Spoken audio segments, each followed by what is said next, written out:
Will come to order. Without objection, the chair may declare the committee in recess at any point. The purpose of this hearing is to examine the severity of America's cyber workforce gap and assess how the shortage of skilled cyber professionals leaves our homeland vulnerable to evolving global threats in cyberspace. Specifically, we'll delve into the challenges that the public and private sectors face in recruiting, training, and retaining skilled cyber talent. We will also discuss possible solutions to mitigate this shortfall. I now recognize myself for an opening statement. Good morning, everyone. Today, we're focused on the top cyber challenge we face, and that is the cyber workforce gap.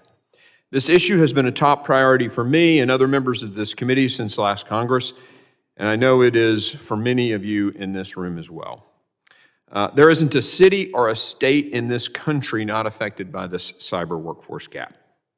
Currently, our nation lacks about 500,000 cyber professionals. That's a deficit of 1 million eyes, and this means that many of our networks and critical infrastructure are going unwatched, even while malicious nation-state actors like Volt and Salt Typhoon target them daily. At a time when we need to go on the offensive, we can barely play defense. We simply don't have enough people in the right jobs with the right skills to stay on top of the significant cyber challenges our homeland faces. We covered many of those threats in our first committee hearing 2 weeks ago, and you can get a glimpse of the magnitude of these threats yourself. We captured them in the committee's cyber threat snapshot. You can see a little bit of that here. Whether we're dealing with China, Russia, North Korea, Iran, or criminal actors, one thing is clear: our vulnerabilities span from our heartland's hardware to our city's software. Sometimes we're dealing with targeted attacks like ransomware, and sometimes our vulnerabilities stem from poor cyber hygiene or economic models that do not prioritize cybersecurity. But whatever the case, we need to do better, and we need to do better now.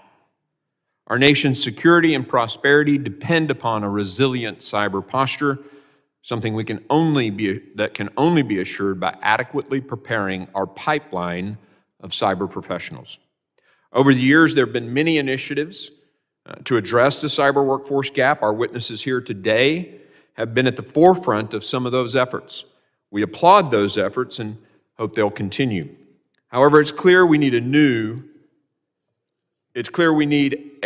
but complementary approach, one that brings together the public and private sectors to fill gaps at all levels of government and industry, one that creates quick pathways for individuals who want to pivot in their careers without having to complete a 4-year degree, one that provides hands-on experiences for cyber professionals in training and then supports them throughout their careers, one that cultivates a sense of community and service to the country, like the ROTC program, one that's accessible to all Americans, and one that will finally change the decades-long narrative around the cyber workforce gap. I believe that bill is my bill, the Cyber Pivot Act. It directly addresses all of these issues in a meaningful way, and that's why I reintroduced my bill today, alongside Representatives Guest, Jimenez, Higgins, Strong, Biggs, Evans, Molinar, Ezell, and Rogers. We've received significant support for the bill, including the American Association of Community Colleges. And I want to thank our stakeholders and would like to submit the following statements for the record. Advocacy Blueprints, Business Software Alliance, Cyber Innovation Centers and their academic initiative, cyber.org, Dark Trace, Forescout Technologies, Foundation for Defense of Democracies, Information Technology Industry Council, the Internet Security Alliance, ISC2, or Squared, Avanti, the McCrary Institute, Microsoft, National Rural Electric Corp Association, Palo Alto Networks, Periton, the R Street Institute, Sentinel One, Special Competitive Studies, the U.S. Chamber of Commerce. Without objection, so ordered. It's time to sign the Cyber Pivot Act into law, and I look forward to working across the aisle to ensure that we can do so in a bipartisan manner. Last year, we held a full committee hearing on the cybersecurity workforce gap with government witnesses. Today, we will examine the perspective of the private sector. Thank you to our expert panel for joining us. Your diverse experiences in academia, critical infrastructure, cybersecurity, and nonprofits will give us a holistic understanding of the complexities we face in bolstering our cyber workforce and the strategies we must consider for reducing the workforce gap once and for all. I look forward to this very important discussion. I now recognize the gentleman from Mississippi, our ranking member, Mr. Thompson, for his opening statement. Thank you. Thank you very much, Mr. Chairman. Good morning. I'd like to thank our witnesses for agreeing to testify today. I appreciate your expertise, and your input is valuable to the committee's work on cyber workforce policy. Just over 2 weeks ago, President Trump was sworn into office. Nearly every day since then, there's been a White House directive undermining the federal government's ability to serve the American people. There is confusion about which federal grant funds President Trump froze last week and whether the funds are still frozen. The administration refuses to give Americans a straight answer about that. Disaster victims recovering from hurricanes in North Carolina and Florida and wildfires in California are wondering whether FEMA will still be standing after the president made clear he'd like to shut down the agency. And now, an unelected billionaire from South Carolina, South Africa, Trump's co-president Elon Musk, has gotten into federal networks and is assessing Americans' sensitive personal data. God only knows what he's doing with Americans' data or what his plans are for our information. He's inside the Treasury Department's system where he's not only assessing information, but has the ability to change it. These systems have Americans' social security numbers and payment information. Trump gave Musk control of our nation's checkbook, of a bank account funded by Americans' hard-earned tax dollars. We don't know what he's doing with any of it. His Doge team also allegedly bought a commercial server, set it up in the Office of Personnel Management, and began assessing intimate details about Americans' personal lives, from home addresses to medical histories. Musk is demanding access to information systems across the federal government to collect even more data about millions of Americans for reasons that are yet unclear. These actions violate a host of federal laws and policies intended to ensure data privacy and security and protect federal networks, leading one security expert to describe Doge's access to federal data as an absolute nightmare. Nevertheless, neither the White House nor my Republican colleagues in Congress have shown any inclination to force Elon Musk and his Doge underlings to follow the law, adhere to security practices, or justify their unprecedented access to government systems and Americans' data access to government. It is not clear who is, in fact, running the country, because it seems the president is either unable or unwilling to control Musk. Either way, Americans will be paying the price. To be honest, Mr. Chairman, it's also not clear why the committee would hold a hearing on cyber workforce at this time. Make no mistake, addressing cyber workforce challenges is a critical security priority. But holding a hearing on cyber workforce while letting Elon Musk root around in government systems is like worrying someone might break in through the back door of your home while swinging the front door wide open. I'm afraid the committee is failing to address this urgent security issue, and our adversaries, like China, Russia, and Iran, are watching the administration do nothing. Having said that, I'd be remiss if I did not point out that one of the biggest obstacles to growing a robust cyber workforce are the Trump-Musk policies. As I speak, the federal workforce is in a tailspin. All of us a hearing from federal employees, not knowing should they stay, should they go. There's no policies that's been outlined as to why I'm receiving this email telling me that I'm somehow not useful or value. And I can understand where CISA and other agencies fall in this tailspin. President Trump's nominee to head the Office of Management and Budget has said, and I quote, "We want the bureaucrats to be traumatically affected. When they wake up in the morning, we want them to not want to go to work because they are increasingly viewed as villains. We want to put them in trauma." Hiring freezes are delaying the onboarding and recruitment of top cyber talent. Secretary Noem, whose little explanation, has said she wants to shrink CISA. Deferred resignations offer the administration has no authority to issue, accompanied by insults about productivity and warnings of layoffs, send a clear message that the administration does not value its workforce. It is not loyal to it and does not prioritize developing expertise within government. In short, the workforce is expendable. Moreover, the president is openly hostile to a diverse workforce that reflects the American people. In just 2 weeks, he's directed federal departments and agencies to strip references to diversity from their website and blame diversity for a national tragedy. Mr. Chairman, I appreciate your commitment to addressing the cyber workforce challenge by expanding scholarships for service for community college. But under these circumstances, who would want to commit to working for the government? Until the administration begins to treat its workforce with more respect and turn the page on its cruel and dismissive attitude toward diversity, I cannot support new efforts to tie tuition assistance to employment with the federal government or to an employer the administration must approve. Despite what the president might think, cyber jobs are Black jobs, Asian jobs, Hispanic jobs, and jobs for women.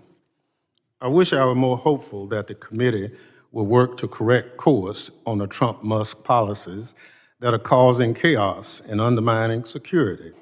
Toward that end, today I will introduce 2 resolutions of inquiry to ensure that the committee has the information necessary to evaluate whether Donald Trump and Elon Musk have adequately considered the security implications of their terrible policies. The first resolution of inquiry directs the Secretary to provide the committee documents related to security assessments associated with efforts to freeze payment of critical Homeland Security programs that, among other things, support cyber workforce training and cybersecurity efforts at the state and local level. The second resolution of inquiry directs the Secretary to provide the committee documents related to the impact of the hiring freeze on the cyber workforce, as well as any of the security policies related to providing DOJ access to DHS information systems and data. Additionally, today, committee Democrats are sending a letter to OPM requesting information about the impact of President Trump's hiring freeze and deferred resignation offers on the cyber workforce, and a letter to OMB raising our grave concerns about Elon Musk's unfettered access to federal networks and Americans' data. This information is necessary to the committee's oversight obligation, and Democrats will not stand by while the Trump-Musk administration rips off the American people. With that, I again thank the witnesses for participating in today's hearing, and I yield back the balance of my time. The gentleman yields. Other members of the committee are reminded that opening statements may be submitted for the record. I am pleased to have a distinguished panel of witnesses before us today, and I ask that our witnesses please rise and raise their right hand. Do you solemnly swear that the testimony you will give before the Committee on Homeland Security of the United States House of Representatives will be the truth, the whole truth, and nothing but the truth, so help you God? Let the record reflect that the witnesses have answered in the affirmative. Thank you. You may be seated. I'd now like to formally introduce our witnesses.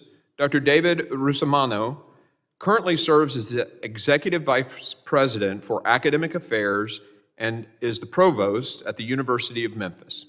Prior to his current role, he served for 13 years as Dean of the Purdue School of Engineering and Technology and as Professor of Electrical and Computer Engineering at the collaborative campus of Indiana University and Purdue University.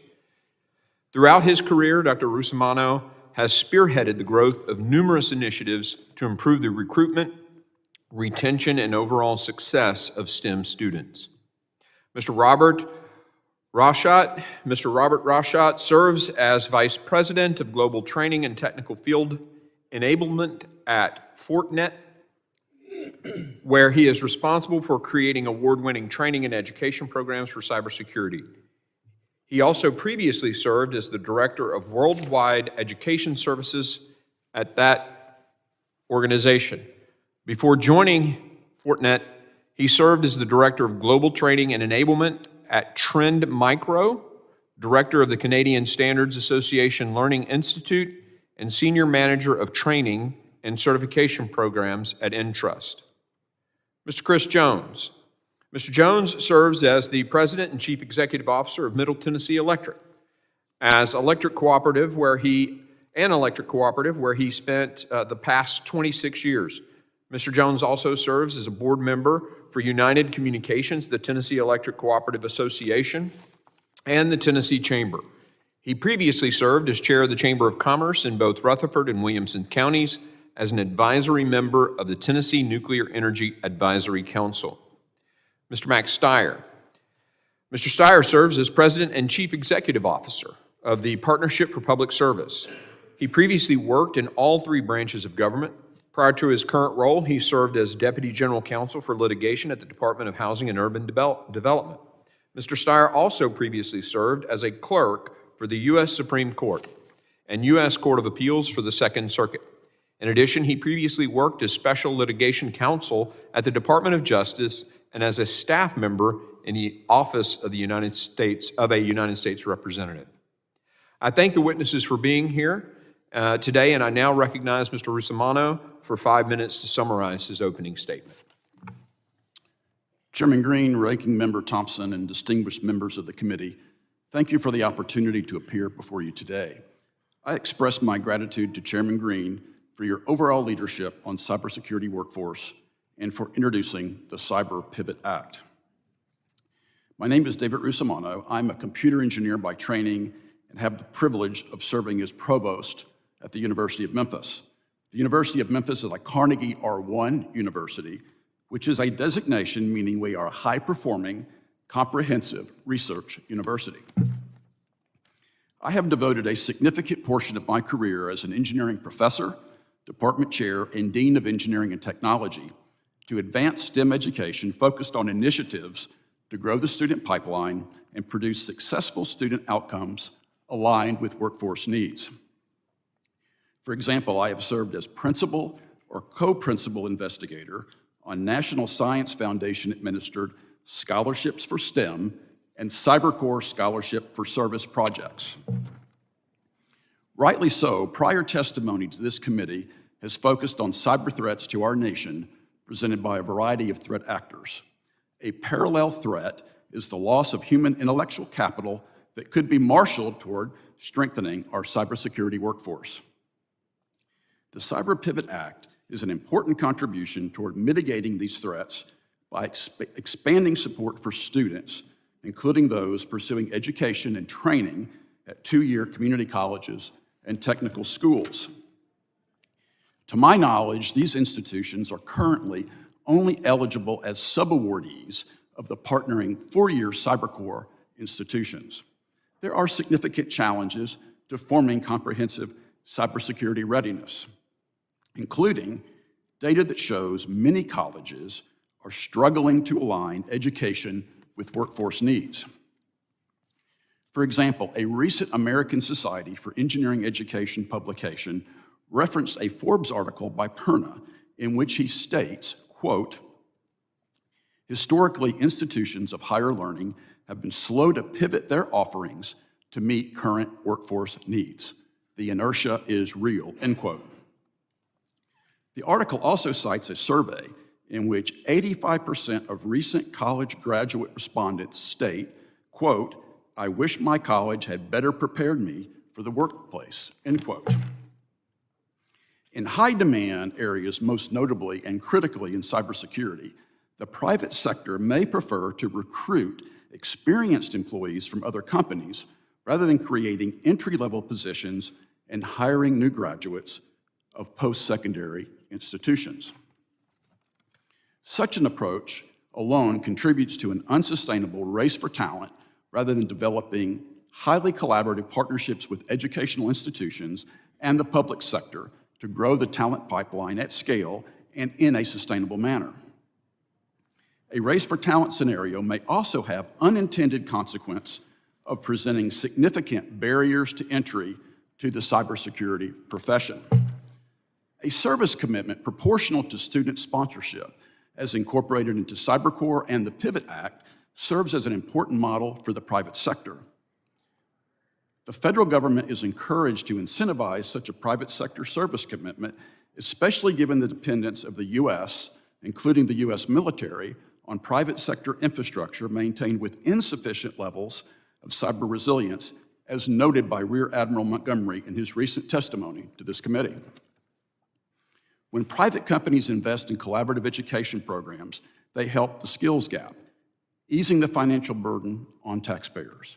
Consideration of the Cyber Pivot Act also highlights the urgency for four-year institutions, including comprehensive R1 institutions, to develop and align a portion of their STEM baccalaureate degree portfolio to facilitate smooth pathways from applied technology programs. Per a report from the Education Commission of the states, 31 states have policies for transferring lower division core courses and a statewide guaranteed transfer of an associate degree. However, in many instances, these articulations may exclude or not optimally articulate courses, knowledge, and skills acquired through applied technology programs, creating a barrier to baccalaureate degree completion, which is a focus of the Polytechnic Initiative at the University of Memphis and is described in my written remarks. Thank you again for the opportunity to have this conversation today. Thank you, Dr. Russomanno, and I now recognize Mr. Rashotte. And am I pronouncing your name correctly? Perfect. For 5 minutes to summarize his opening statement. Chairman Green, Ranking Member Thompson, and distinguished members of the committee, my name is Rob Rashotte, and I serve as Vice President of Fortinet's Training Institute. I've spent my career focusing on empowering others with the skills to successfully enter and advance within the cybersecurity workforce. I appreciate the opportunity to testify before you today on the state of America's cyber workforce. Fortinet is a U.S. company that is one of the largest cybersecurity companies in the world. While we manufacture over half of the firewalls sold worldwide, our portfolio extends across nearly 60 different integrated cybersecurity and networking solutions.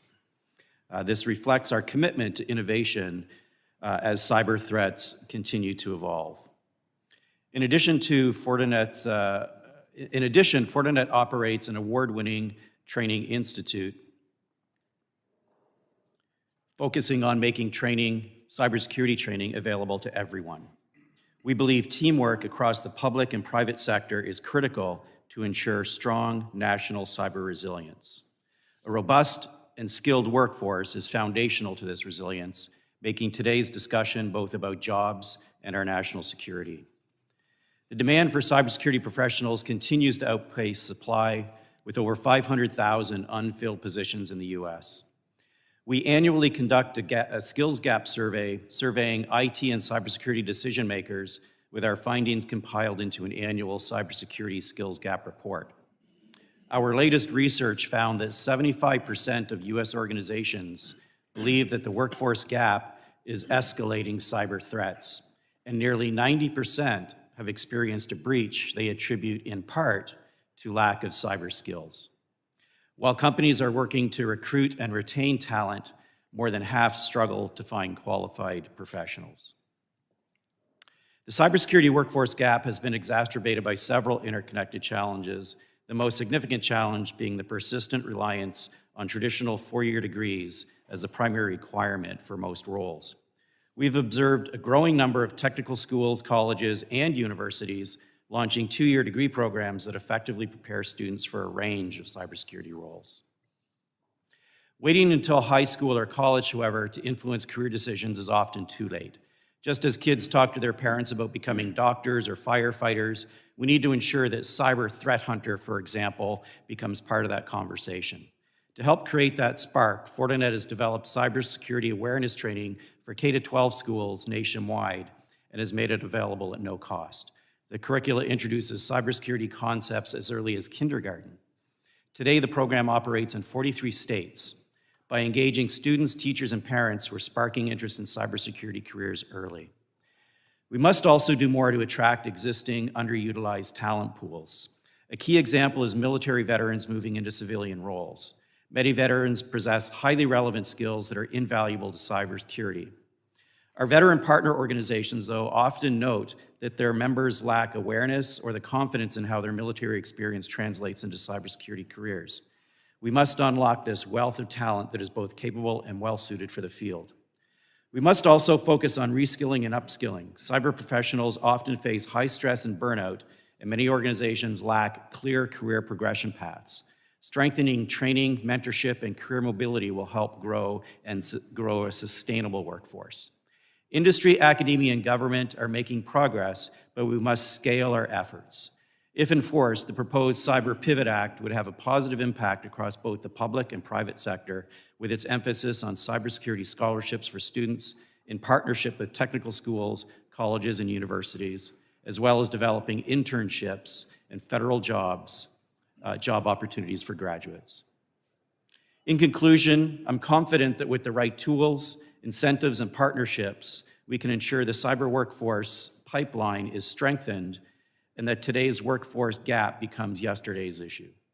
To achieve this, we need bold, consistent action that can scale, ranging from early training of our children on cyber awareness through to technical career training and efforts like the Pivot Act.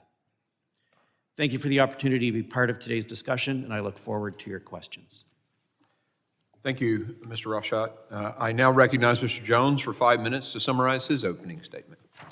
Chairman Green, Ranking Member Thompson, and distinguished members of this committee, thank you for the opportunity to testify before you today.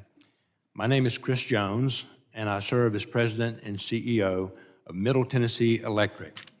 I am testifying to provide my perspective as an electric co-op leader, but also to represent the National Rural Electric Cooperative Association and the 900 electric cooperatives across the country. In all these respects, it is quite an honor to be before you today. MTE is the largest electric cooperative in the TVA region and the second largest in the United States, serving more than 750,000 Tennesseans. Our service territory includes 15,000 miles of distribution lines across 11 Middle Tennessee counties. NRECA is the national trade association representing 900 electric cooperatives. Electric co-ops are not-for-profit electric providers and are focused on delivering affordable, reliable, and secure electricity to more than 42 million Americans in 48 states. We are unique in the electric sector in that we operate without profit incentives and are owned and governed by the very people we serve. Electric co-ops were created with a mission to address the distinct challenges associated with providing electric service to rural communities, which typically have lower population densities, are more residential, and less affluent than the industry average. This means cooperatives are constantly asked to do more with less, and they deliver. Electric co-ops are owners and operators of some of the nation's most critical infrastructure, including providing power to more than 150 military facilities and installations in the United States. We also serve as economic drivers and lifelines for critical industries and services in our communities like hospitals, schools, emergency services, energy, and food and agricultural production. Protecting America's electric grid from cyber and physical threats is a top priority for our electric co-ops and the communities they serve. Accomplishing this important task as at-cost entities presents its own set of challenges. The same circumstances that made it difficult to invest in electrifying rural America nearly 100 years ago, including being isolated from larger customer bases and diverse talent pools available in urban areas, persist in some places today. I addressed these issues in more detail in my written testimony, but electric cooperatives struggle for cyber professionals against more competitive salaries and benefits offered by larger urban-based firms.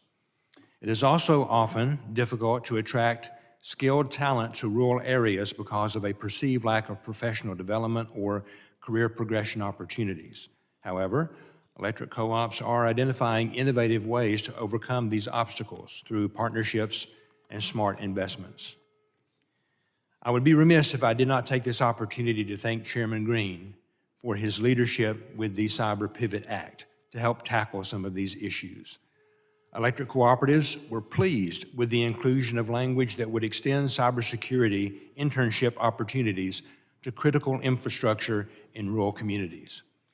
Creating a talent pipeline that includes pathways into rural areas will foster a local, skilled cybersecurity workforce to safeguard critical infrastructure in these regions.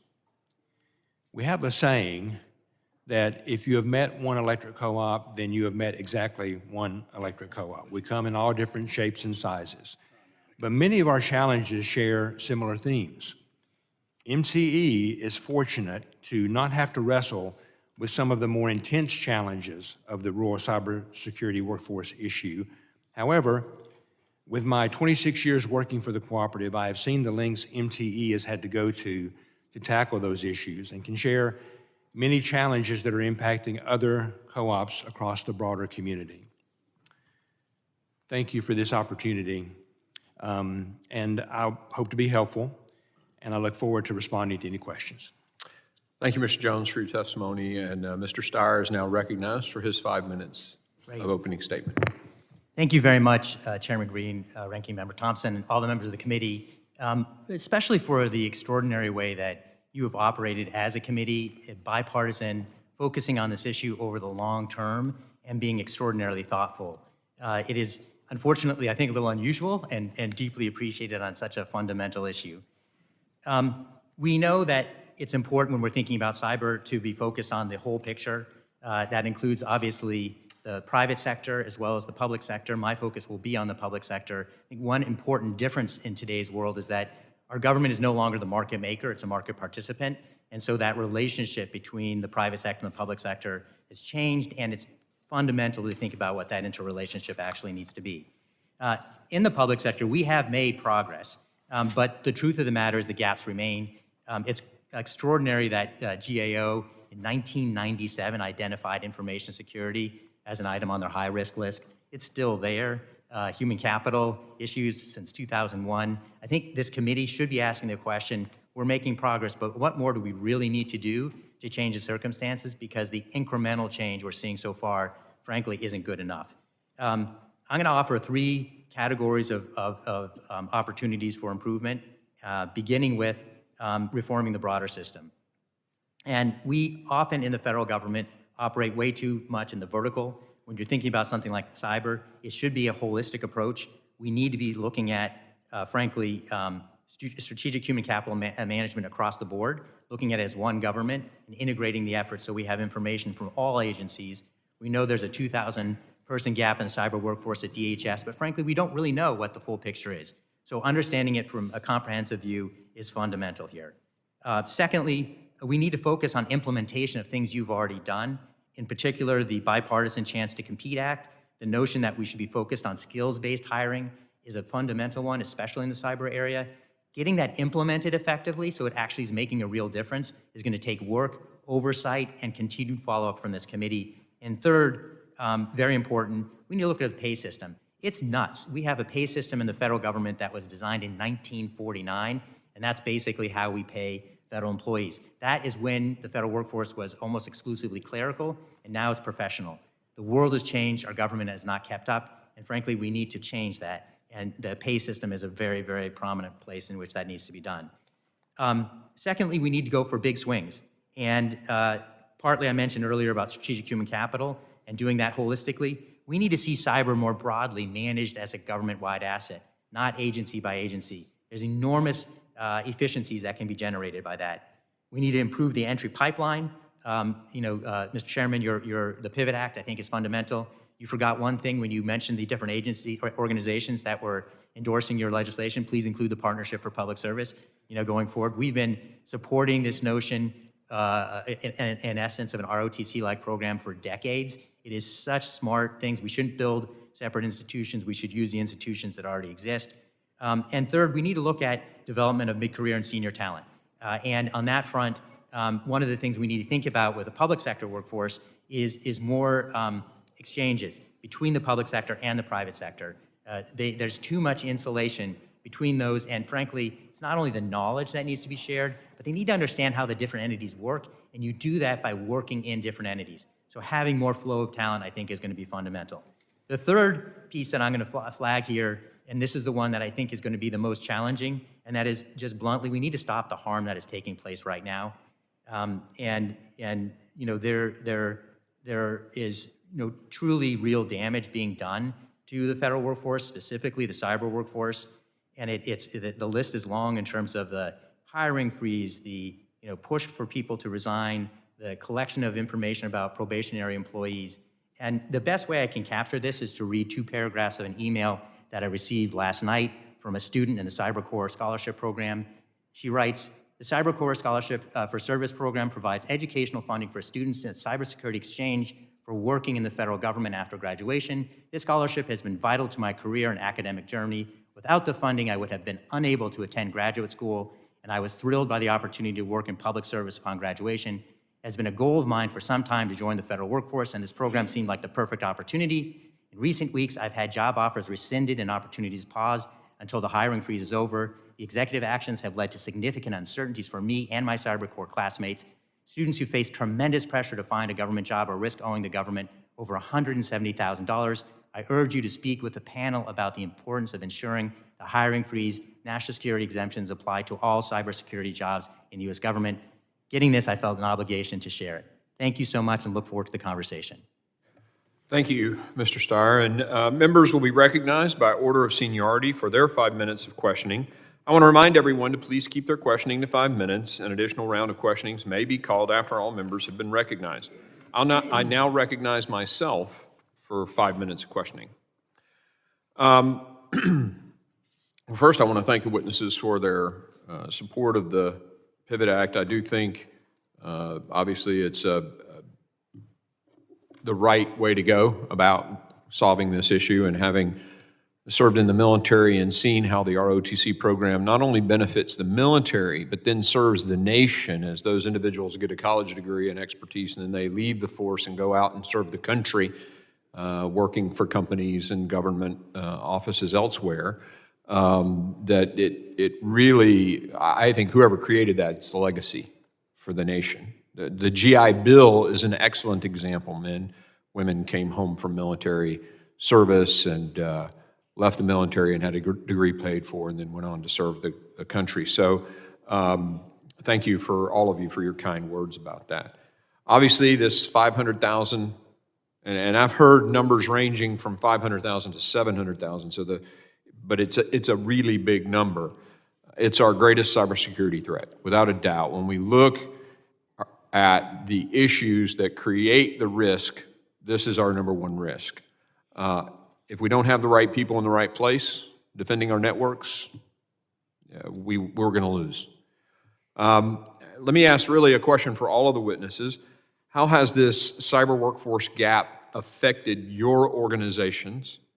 And if we had a broader or more prepared workforce, how would that impact your ability to do your job? So how's the deficit hit you? And if we didn't have this deficit, how would that impact you? And we'll start with you, Dr. Russomanno. Well, thank you, and I wish our Chief Information Officer were here to help answer your question, but I do know that we have vulnerabilities within the university. We have very sensitive data, student records, what have you, and so, yes, we do have vulnerabilities. Many of those vulnerabilities are through, quite frankly, human behavior, so the training aspect is critically important. A basic level of cyber security competency, regardless of your position within an organization, is critically important. A fundamental knowledge, cybersecurity for all, if you will, in terms of basic competencies would go a long way in mitigating a lot of the attacks we see today. So certainly within the university environment, we're doing all we can. I think universities, by and large, have fared fairly well compared to the private sector in many instances, but there are significant gaps to be addressed, and we would benefit directly from the Cyber Pivot Act. Let me ask Mr. Stier to kind of comment on that question, and then I'm going to, because I only have a few minutes, but if you could say where, what is the impact to, not your organization, but, businesses from your perspective? Look, I think the impact is profound, and we know that there are breaches that are going on. There are national security issues that are very hard to quantify in terms of the harm we're talking about, because we have enemies abroad who are collecting information about our country, and it puts us at risk in the most fundamental way. So, look, the reality obviously is that we've moved away from a world in which we do everything physically to a world in which we do almost everything digitally, and we haven't kept up with that transformation of our world activity with the workforce that can manage that different threat. I think the point that was just made earlier, that it isn't just the cyber workforce, it's the entire workforce that needs to be sophisticated enough to be able to, especially the leaders. I mean, this is one of the things that we see in government writ large, which is even if you have technical expertise, if the leaders aren't sufficiently literate, the reality is they don't even know what they should be asking for or how to deploy resources effectively. So investing in leadership, literacy on cyber and other things, especially now AI, we think is fundamental. Let me ask the other two witnesses that are here, when it comes to recruiting people to come do cyber training and be cyber experts, what is the biggest hurdle to recruitment of those students who would then come, or employees who would then come and be trained on cyber? Mr. Chairman, I would say for electric co-ops, what we face primarily is the workforce shortage, and then attracting with appropriate salary. Of course, we're talking about a 900 cooperative network, a lot of rural areas that we serve, so we have some natural limitations there relative to someone wanting to come to certain places to work. But certainly the talent pool itself is the primary obstacle. Well, clearly with a limited supply, the price is going to be high. Yes, sir. Mr. Rashotte. I think being a cybersecurity vendor, we're in a different situation. The large majority of employees are cybersecurity professionals within our company, so our competitive nature is a little bit different. What we do see, though, is a lot of our customers and partners are coming to us, looking to us as a source for recruitment. And I think what they're starting to see now is it's not just a recruitment issue, but a retention issue. So they're not able to retain that talent through into their more senior roles. So at the top leadership roles, there's starting to become a significant gap because of the retention. Again, it all comes back to supply and demand, doesn't it? Because that retention, that movement about the industry is because there's all these openings out there and people are paying more. So thank you for that. I yield to the ranking member for his 5 minutes of questioning. Thank you, Mr. Chairman. I thank our witnesses for your presentation. Clearly, we accept the premise that we are short of people in this space. The chairman talked about 500,000. That is probably a good number. And the retention issue associated with it is a big challenge also.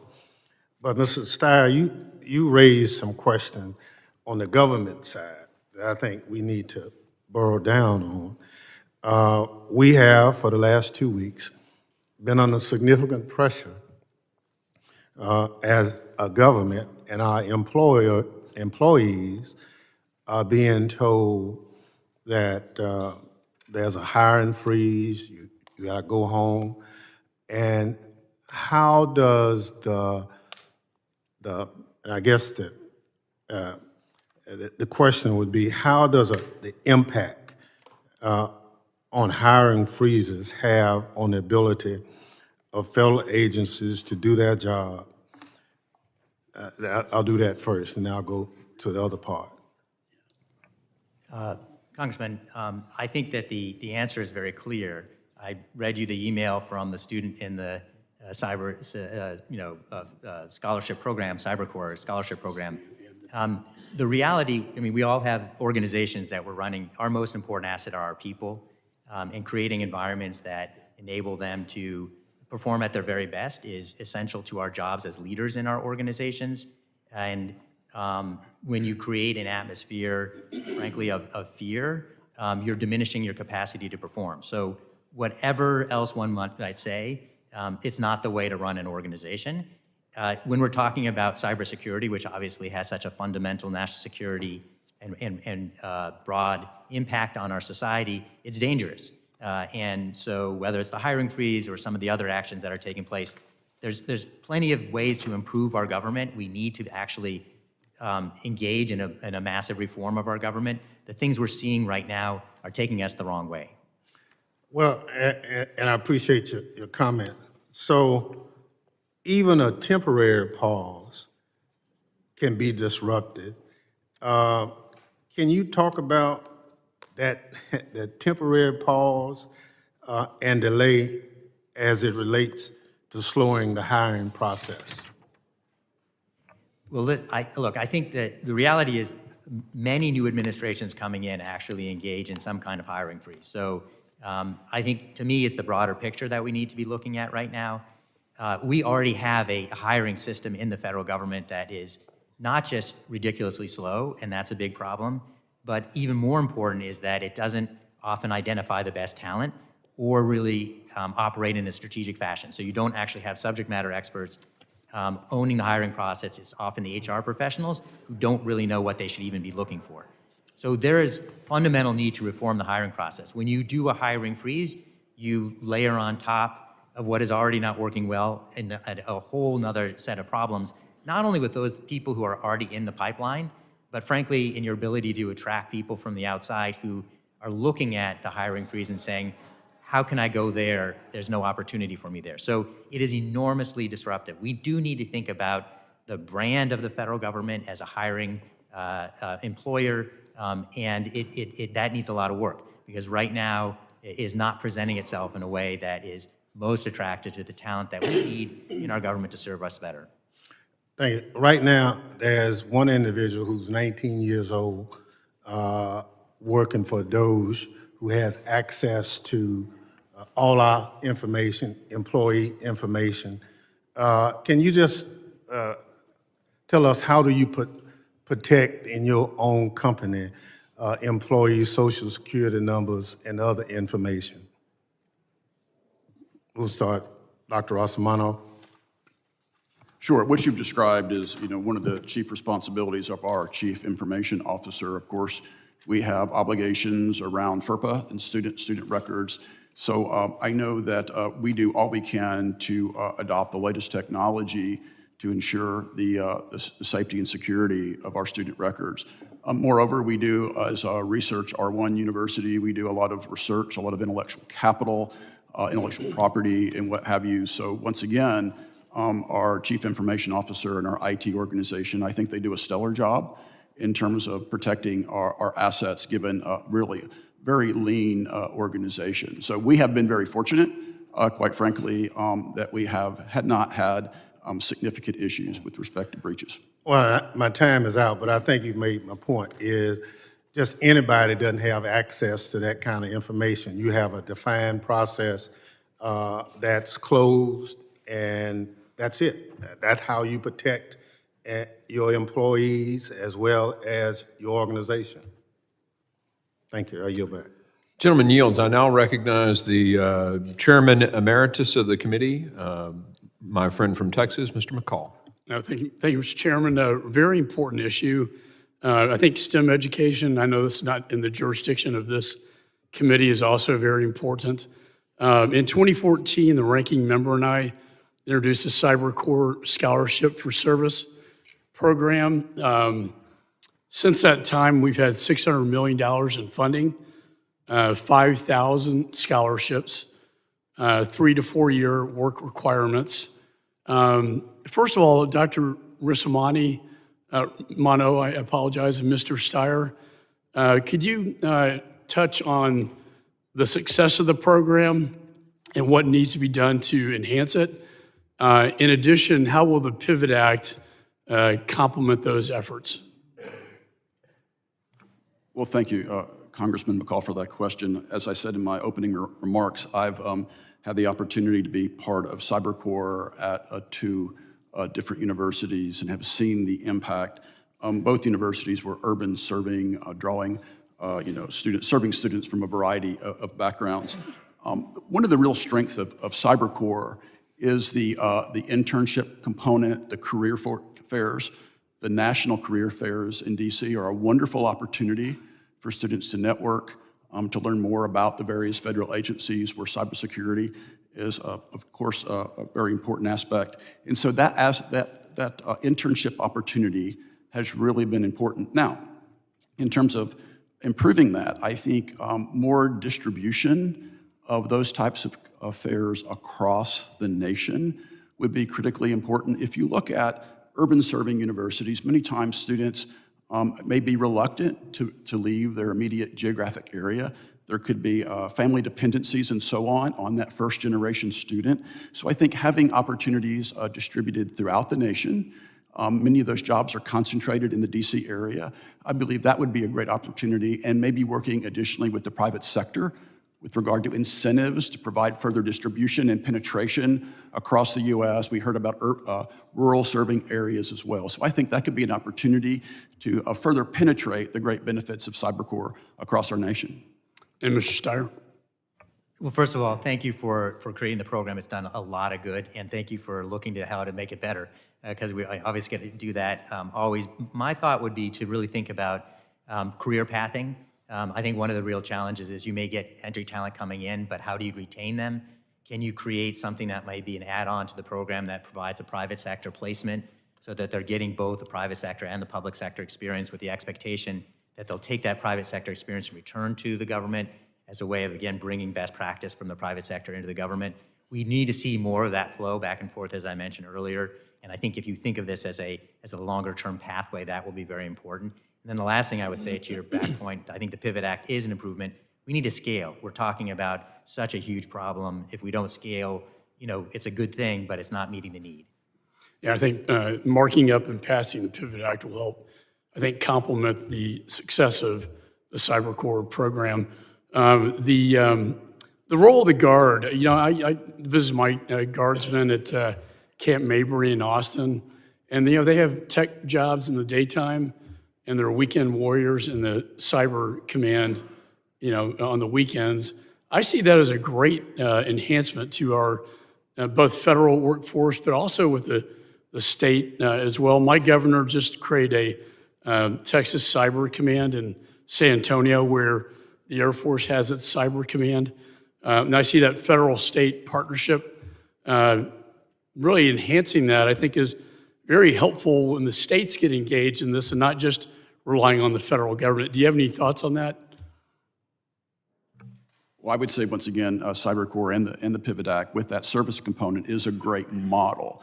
The question is, how do other entities adopt that model? And certainly, I think there's ample opportunity at the state and local levels to look at how the Cyber Corps project has been successful, and in turn, then adopt those best practices in their local areas, as well as the private sector.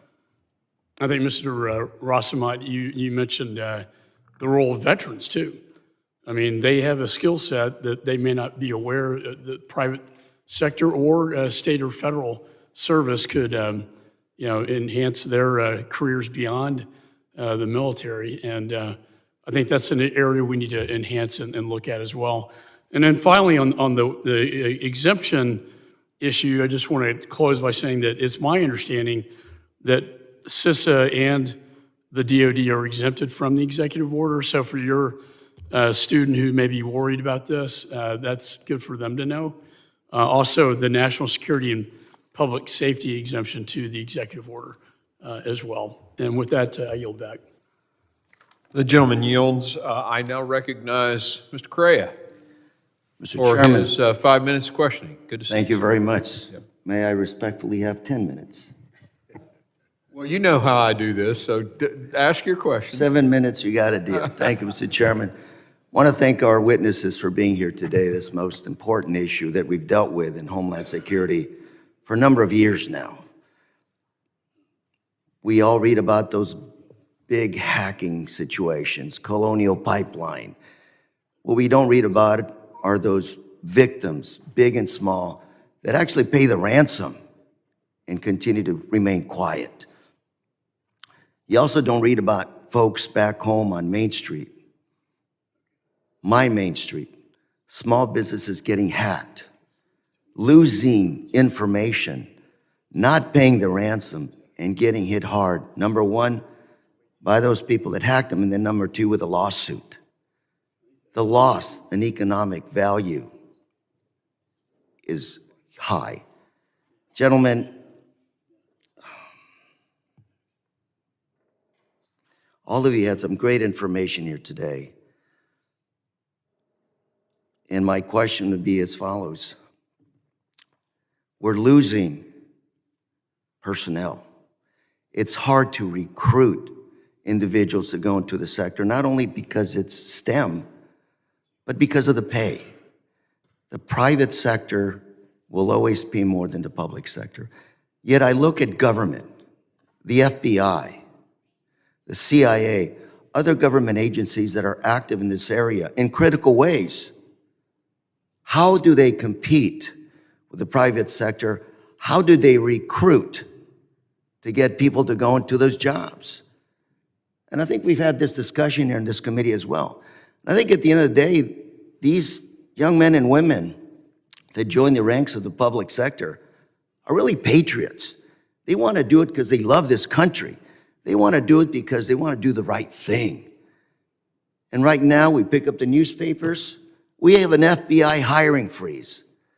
We have a hunt for FBI agents that were involved in the January 6th investigation. These men were following orders. These individuals, men and women, were doing what they thought was right for this country. So I'm looking at somebody in college who's maybe looking at going into the FBI for a career. What do they say? What's the motivation here?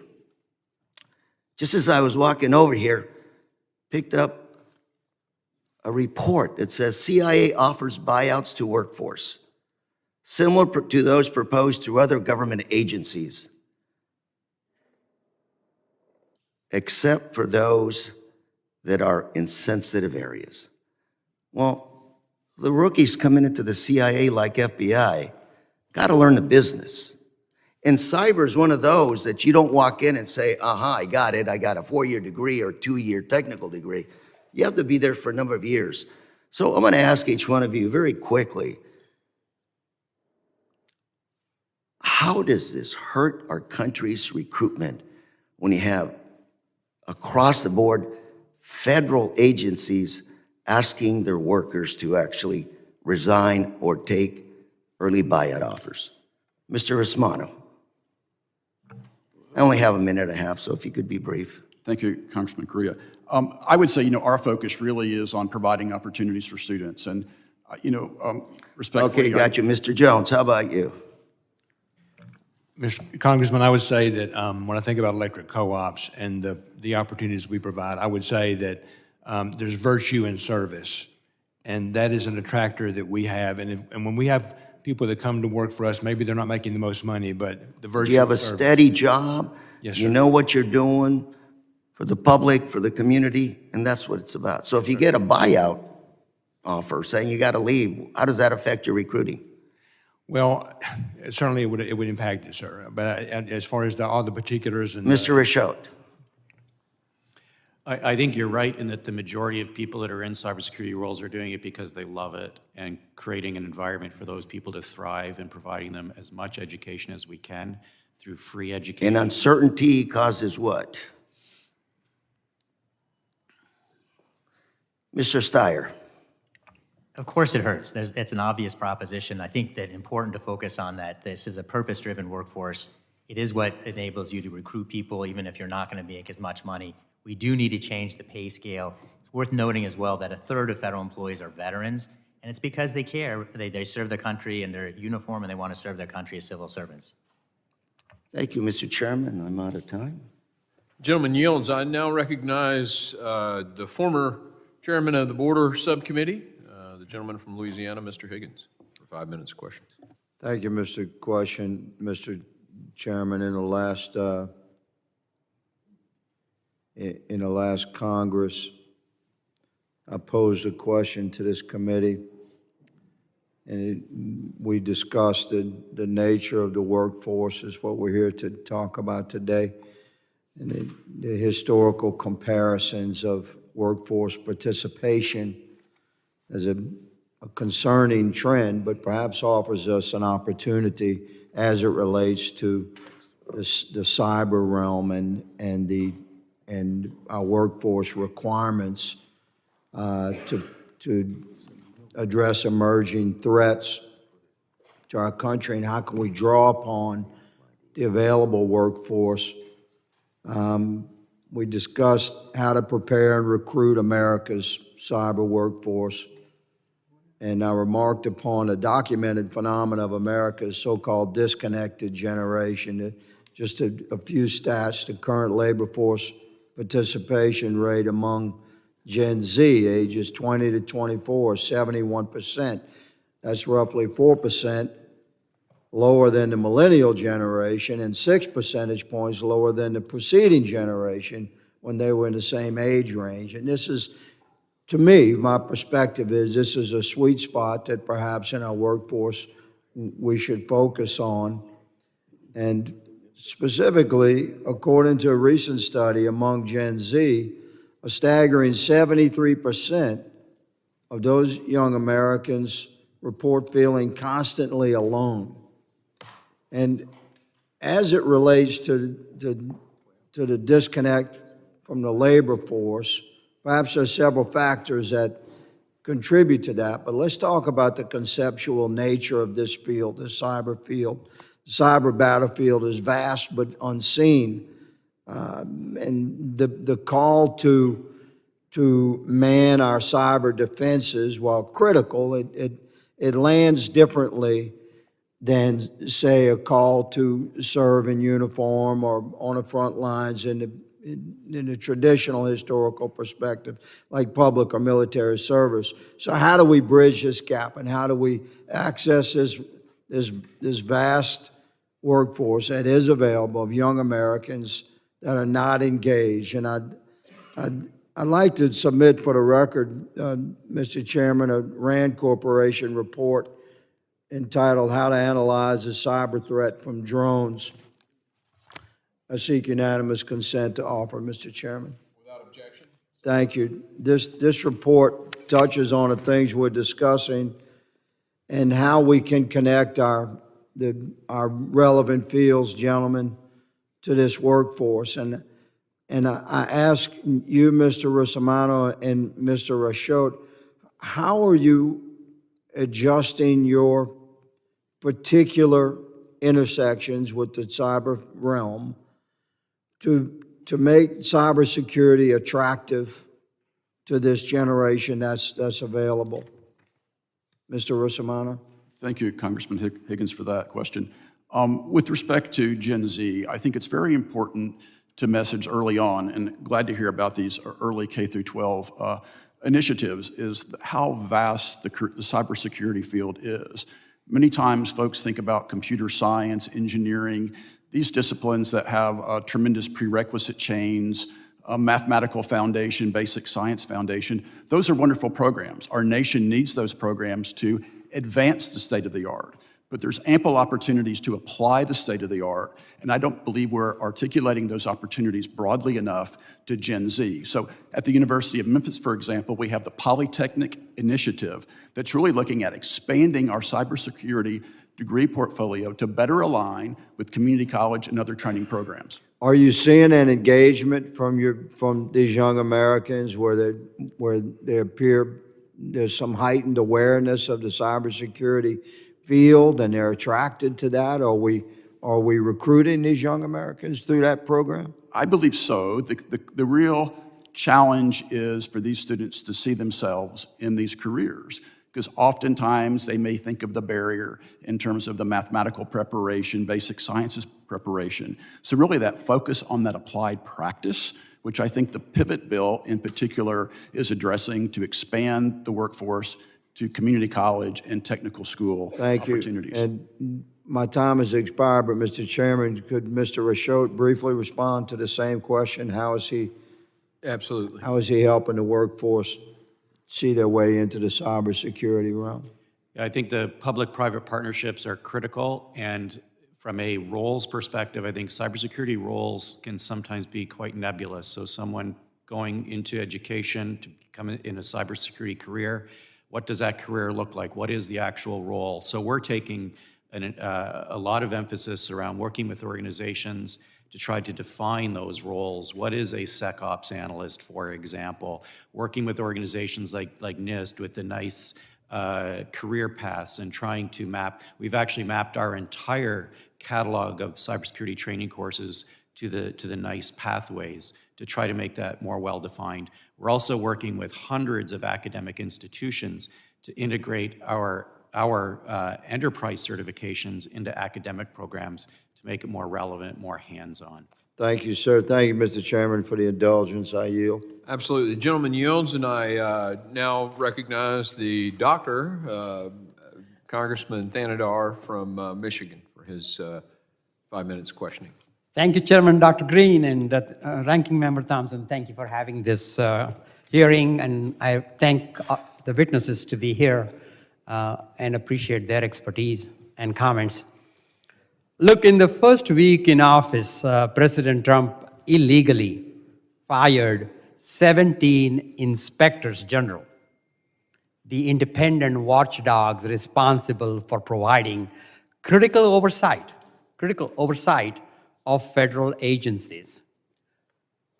We know that the administration is scared of anyone tracking what they are doing, and this effort is just one part of their effort to avoid any accountability.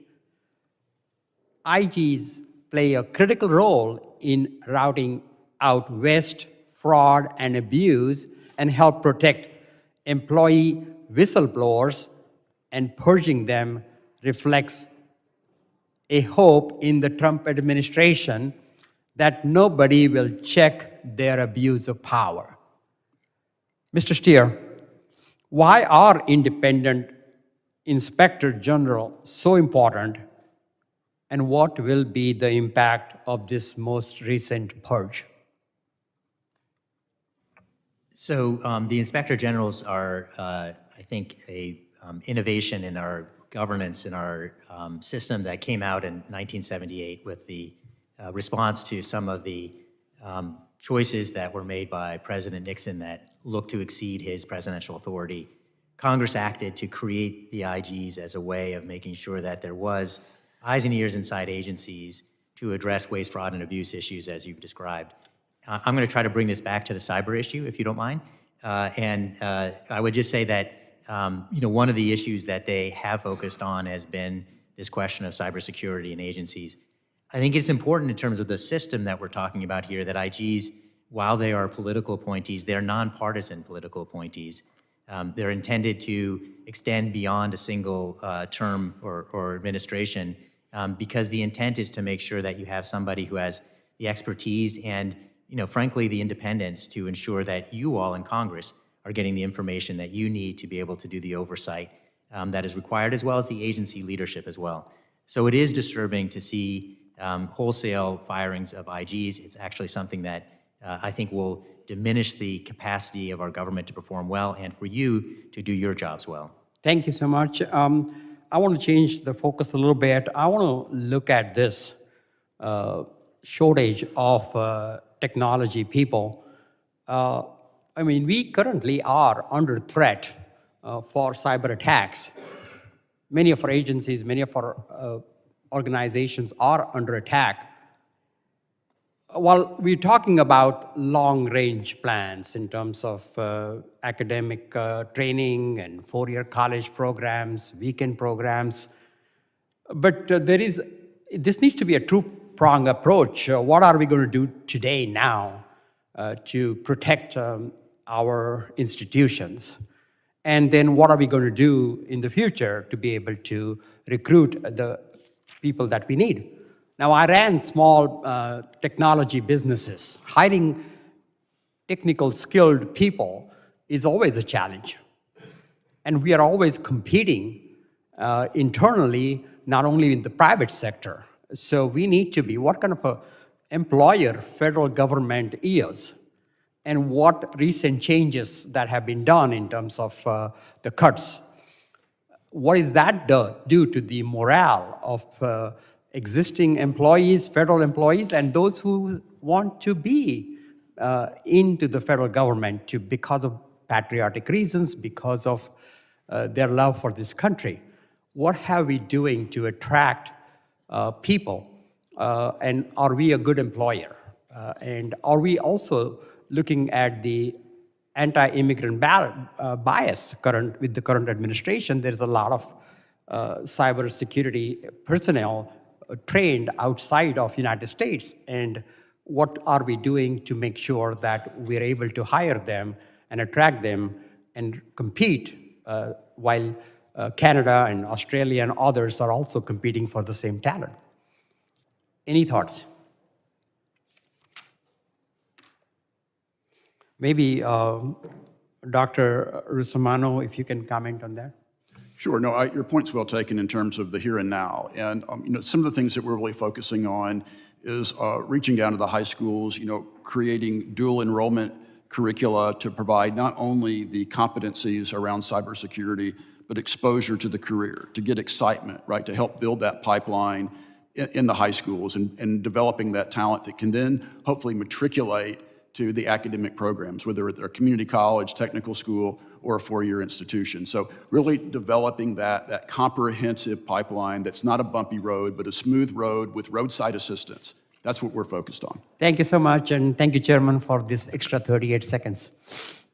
The gentleman yields. I now recognize the gentleman from Texas, Mr. Luttrell, for his Thank you, final Mr. Chairman. question.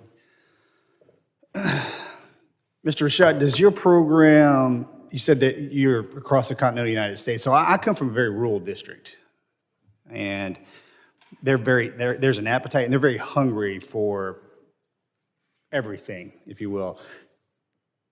Can you come out and give an educational course at my K through 12 schools, and K through 12 is in one building? Is that something, do I reach out to your organization? How does that work?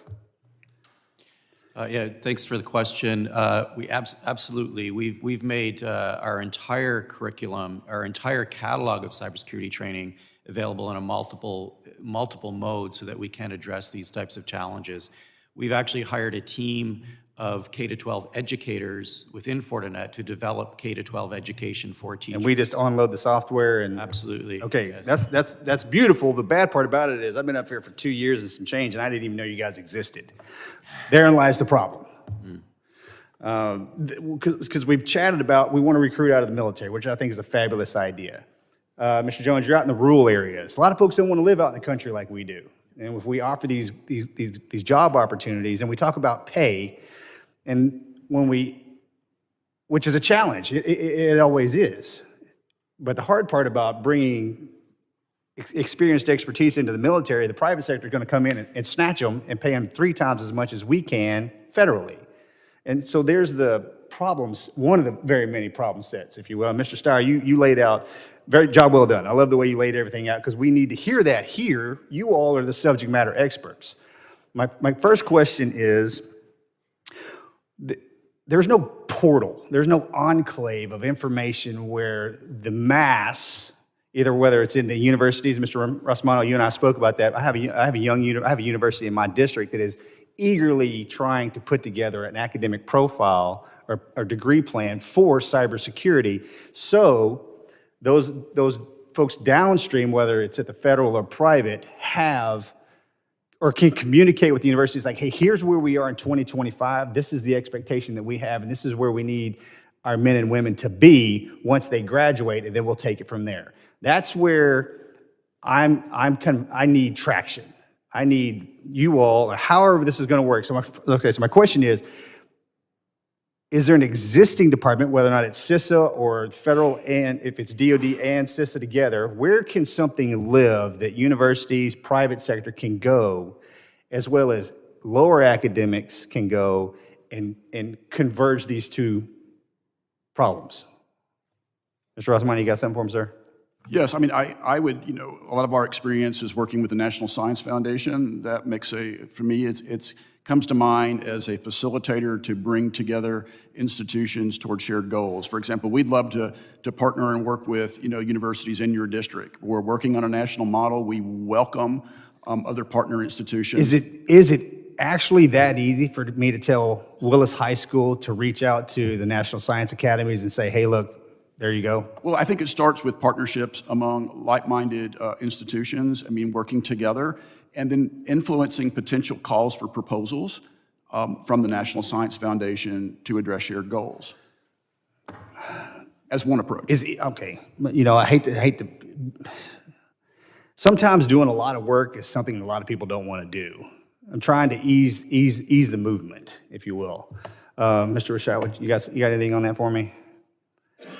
Like what specifically, in your opinion, if when we have CISA in here, I was like, all right, hey, here's your role and responsibility. You're to reach out to every single K through 12 school in a continental United States and see where they are in the cyberspace, or whomever.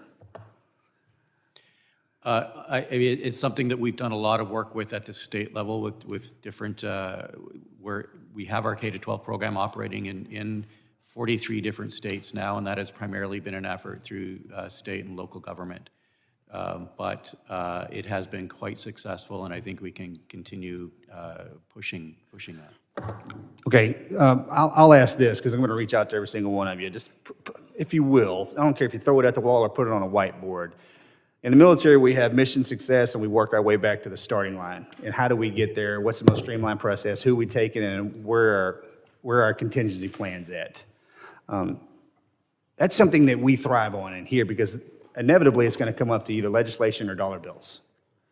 And again, you guys are the subject matter experts. So I appreciate that communication. Yes, sir, Mr. Jones. Well, Congressman, I'd say reach out to your local electric cooperatives and let us be a facilitator and part of that process. We want to be drivers with that regard. We have a national association that can help be a facilitator. So, and I'm happy to be a bridge to you as well. So feel free to reach out to me. Thank you.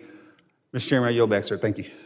The gentleman yields. I now recognize the ranking member on the Cyber Subcommittee. You're still in that role, right? Yes. Okay, excellent. Mr. Glad to see you staying there. Yeah. We're going to come to your community. I think we're going to do a field hearing. That'd be great. Yeah, in Palo Alto cyber work area happening. on cyber, yeah. So I recognize the gentleman from California for his 5 minutes of questioning. Great. Thank you, Chairman. This committee was stood up to address threats to the homeland after September 11th, something my colleague to the right knows a lot about, being here since its inception. And today I just want to briefly address the question as to whether we are safe today as a country. Because what I'm seeing from this administration is that we are taking our eye off the ball. We had a terrorist attack in New Orleans to start the year. ISIS, Al-Qaeda, other terrorist organizations want to hit us and hit us hard. We've got the Super Bowl this weekend back in New Orleans.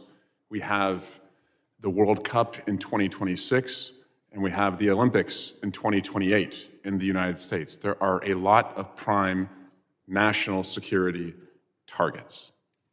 However, what we are seeing are actions from this administration that do not make us safe. The most basic job of government is for people to feel safe. So when President Trump releases 1,600 violent criminals into our communities, people who brutally attack police officers, we should not be surprised that they're already committing crimes. One of them, just last week in Indiana, was pulled over by a police officer and, shocking, didn't want to obey that officer's orders, fought the cop, tried to use his own gun on the cop, and thankfully the cop shot and took that individual down. Others are committing acts of child pornography who have already been released. So are we safe when 1,600 violent individuals are released into the community? No, we are not safe. President Trump is seeking to fire thousands of FBI agents and has already fired many senior officials. Why? Because these individuals happen to work on cases that he was involved with, where he was accused of stealing national security secrets and leading a coup against his own government. These federal agents keep their head down and they go where they're assigned. It's not a fantasy football draft. They don't get to pick the cases that they work on. They just do their job and they follow the evidence. But what happens when you take thousands of FBI agents out of the Hoover building? They don't work on terrorism, they don't work on child trafficking, they don't work on public corruption, they don't work on violent crime. So are we safe when we take thousands of cops off the beat to protect us from terrorism? No, we are not safe. The president is seeking to force resignations at the Central Intelligence Agency. These are the best spies in the world who have spent years developing foreign languages, are assigned all over the world, have taken years to train to get necessary experience, and they'll be taken off the beat to find the threats that face us as a country. Are we safe when they are not on their watch? No, we are not safe. And as we speak, Elon Musk, who no one elected, no one asked for, is at the Department of Treasury with a cyber gang with access to every American's tax returns and personal identifying information. So speaking of cyber vulnerabilities, are we safe when unvetted individuals have access to your most precious data, information about your employer, your health care, your social security number? No, we are not safe. Our job is to make the American people safer. And Mr. Stier, if we gut and take off the beat the individuals who are supposed to work at CISA and monitor international cyber attacks against our local businesses, does that make us more able to respond to a cyber attack and protect Americans' data, or less able? Congressman, as we've covered already, workforces are not improved in terms of their capacity to do their job if they are in crisis. And we have a federal workforce that is in crisis right now. On the issue of cyber issues, it puts us certainly at greater risk, both with respect to the specific cyber talent and more generally the workforce at large. So easy answer is this is not enabling our government to do its job in the way that the civil servants who are there would like to do it. Great. And I'm all for getting rid of waste, fraud, and abuse. I support any efforts to do that. But when it comes to national security, you better be pretty damn careful about where we make cuts, because my promise to you is we will be hit if we take our eye off the ball. And I yield back. The gentleman yields. I now recognize the chairman of our Counterterrorism Task Force Subcommittee, the gentleman from Texas, Mr. Pfluger. Thank you, Mr. Chairman, and thank you for having this hearing, and I think that's a great point. We have been hit over the last 4 years. We have seen gaps in our security. We have been vulnerable. So, and I think you holding this hearing today is an acknowledgement of a new direction that we are going, and we're going to make sure, damn sure, that we're protected. So I think our witnesses and our panelists, and want to start by saying I represent Angela State University. I've mentioned this in this hearing room many times. And Dr. Russomanno, I'll start with you. What lessons, and Angela State is a center of academic excellence in cyber defense. What lessons should Angelo State be learning, and what programs should they be trying to seek to help with the shortage of cyber professionals that we have, especially those that come from places like rural Texas that want to be a part of our security and defense? And give us some of the lessons you've learned and those that I can share with an institution like that. I think the key is expanding the portfolio of training with respect to cybersecurity readiness. Once again, many folks think of just computer science, engineering as those pathways, but there's others. And with respect to the national security threats that have been voiced, I know with Gen Z students, they want to make a difference, right? They are looking for meaningful work. That wasn't necessarily the motivation of an 18-year-old in my generation, but Gen Z wants to make a difference. So a call to this national security threat is something that Gen Z could rise to. And I will point out the ISC2 study from last year pointed out that our cybersecurity growth is flat year over year last year. So as the threat is increasing, our workforce growth is flat. We have to broaden the academic programs, the training programs available to our students, and articulate the urgency and the opportunity for Gen Z to make a difference in this challenge our nation faces. Are those training programs adequately suited to address the threat, to meet the threat, or is it Volt Typhoon and some of these things that we've seen recently? I mean, are they outpacing what we're learning, or is it adequate right now? We need more investment in applying the state of the art to our cybersecurity threats. And I think the Cyber Pivot Act is addressing, broadening that workforce, focused on applying the state of the art. Thank you. Mr. Jones, I'll go to you and have two questions for you. Number one, talk about internships and kind of pick up where Dr. Russomanno left off. What do those internships look like? What's most beneficial? How do we take a center of excellence, a student that comes from rural West Texas, and put that individual into a proper internship? Yeah, Congressman, thank you. Opportunity, obviously, for someone to come in and learn about cybersecurity, about the techniques that we have in place, but also to learn about an electric co-op.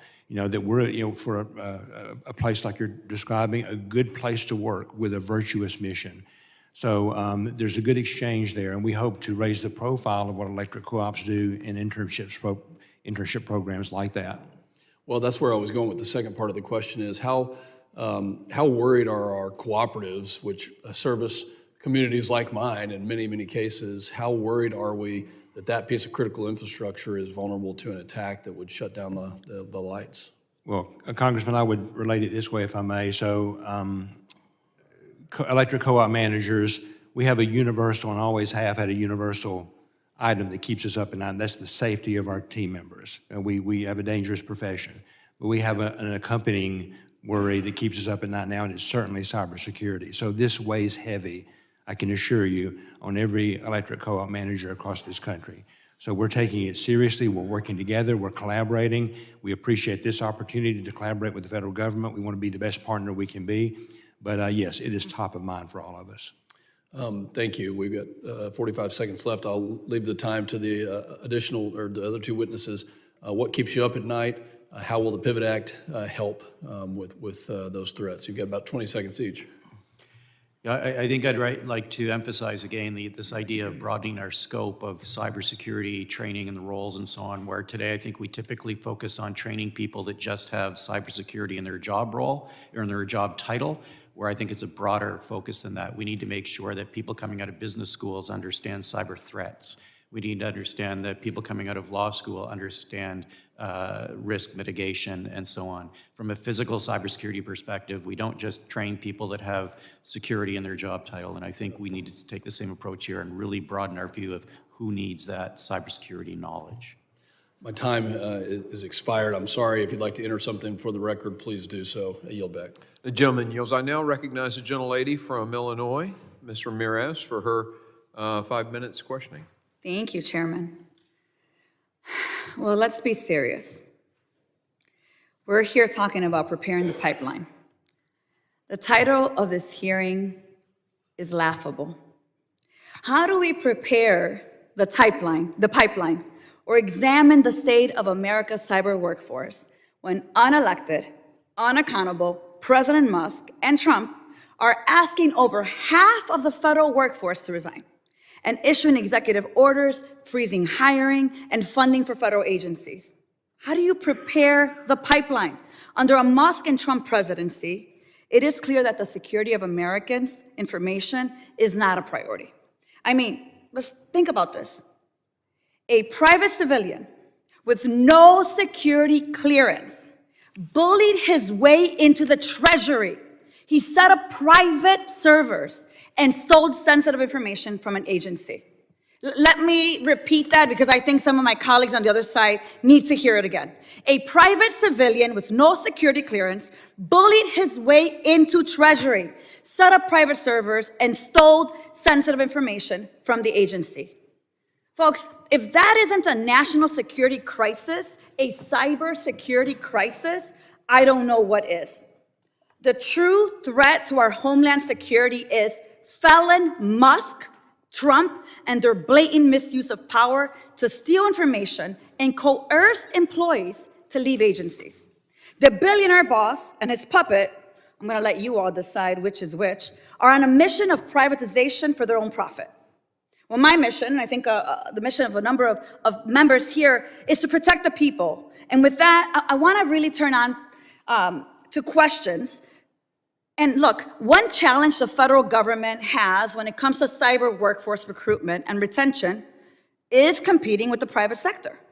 We know the government is not going to be able to pay as much as tech companies like Google or CrowdStrike pay, but the federal government has relied on offering a strong benefit package that also includes retirement benefits. That's how you recruit. And it helps recruit and retain workers. Now, Republicans are proposing to cut federal employee benefits to pay for tax cuts for the richest man in the world and Trump's other billionaire bosses. I worry this will make it even harder for us to recruit and prepare a pipeline and keep cybersecurity professionals. So, Mr. Stier, how have federal employee benefits played an important part in recruiting and retaining employees? Let me give you the second part of that question. How could cuts to retirement benefits harm efforts to attract new cybersecurity workers and keep the cyber defenders we currently have? Mr. Stier? Sure. So I think returning to why is it that people come into government more broadly, it's because of mission more than anything else, but mission alone, people don't work only for mission alone, so compensation is clearly quite important. I noted earlier that the pay system we have today across the government is based on a 1949 law. It was based on this notion of everyone could be paid the same at a similar level of work. In a world in which you have different occupations like cyber, that's foolishness. So, you know, the answer number one is what should be done is modernize the federal pay system so that you actually have some market sensitivity by occupation, which is something we largely don't have. With the cyber workforce, we have different systems at DoD, DHS, but there's been no analysis about what is the right system and why should that system be applied to a single agency rather against the entire cyber workforce. So if you want to address how you recruit and retain on the compensation side a better cyber workforce, modernize the pay system, treat it as a unified workforce across the entire government so you don't have agencies competing against each other, and you will create better return for the American taxpayer and a safer country. Thank you, Mr. Stier. So let me follow up on that. Upon taking office, Trump resurrected Schedule F, his attempt to bring back the Gilded Age spoils system and hire federal workers based on partisan loyalties rather than qualifications and merits. This policy could lead to mass firings of qualified cybersecurity policy experts across the federal government and would dangerously politicize civil service. So, Mr. Stier, the last question I have here in 20 seconds, why is a nonpartisan civil service so important, and how does politicizing the federal workforce undermine national security? We have a history in our country where we had the spoils system before in the 19th century. You wound up with corruption and incompetence. You see that globally whenever you have a system move away from merit with respect to the civil service. You see poorer performance in the government and you see corruption. So it is not the right way to move. We do need to reform our government. That's not the reform we need. And a point of order, and I normally don't do this, it's Stier. just to let everybody know, so we can maybe, going forward. Thank you, Ms. Stier. I take that very personal, as the chairman knows too, so I apologize for No that. problem, not at all. Thank you. With that, I yield back. The gentlelady yields.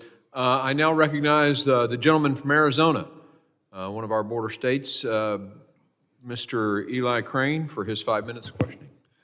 Thank you, Mr. Chairman.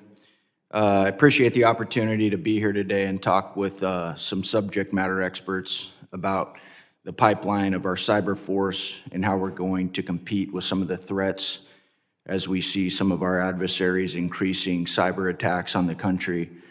I just came from an oversight committee, and now I'm back here, and it's really the same nonsense going on in there. Just want to say to Elon Musk, wow, man, you are really effective because these guys are completely melting down. You must be doing something right. I think we might need to request some of your funds to get these guys maybe some pallets of tissues, some safe spaces, maybe a couple therapy dogs, because they are absolutely melting down. So good job, Elon. Now I want to cover something that Mr. Swalwell said a couple seconds ago. Mr. Swalwell talked about the responsibilities to protect the American people because this president pardoned the J6 prisoners, many who had been in prison for several years. It's just funny because I didn't hear that same concern from Mr. Swalwell or many of the Democrats on this committee when then President Biden was allowing hundreds of thousands of illegal aliens, many of whom were criminals, rapists, and murderers, and terrorists coming into this country on a monthly basis. So my point being is if you want to protect Americans, you can't just do it when it's politically advantageous. I want to start with you, Dr. Russomanno. As the Executive Vice President of Academic Affairs at Memphis and the former Dean of Engineering at Purdue University, I'm sure you were well-versed on developing the cyber workforce. My question is, how is the University of Memphis utilizing programs like CyberCorp, Scholarship for Service programs to build out the pipeline of the federal cyber warriors? Thank you, Congressman Crane, for your question. I think it's important to remind everyone what CyberCorp is all about and how it impacts students. One is covering tuition.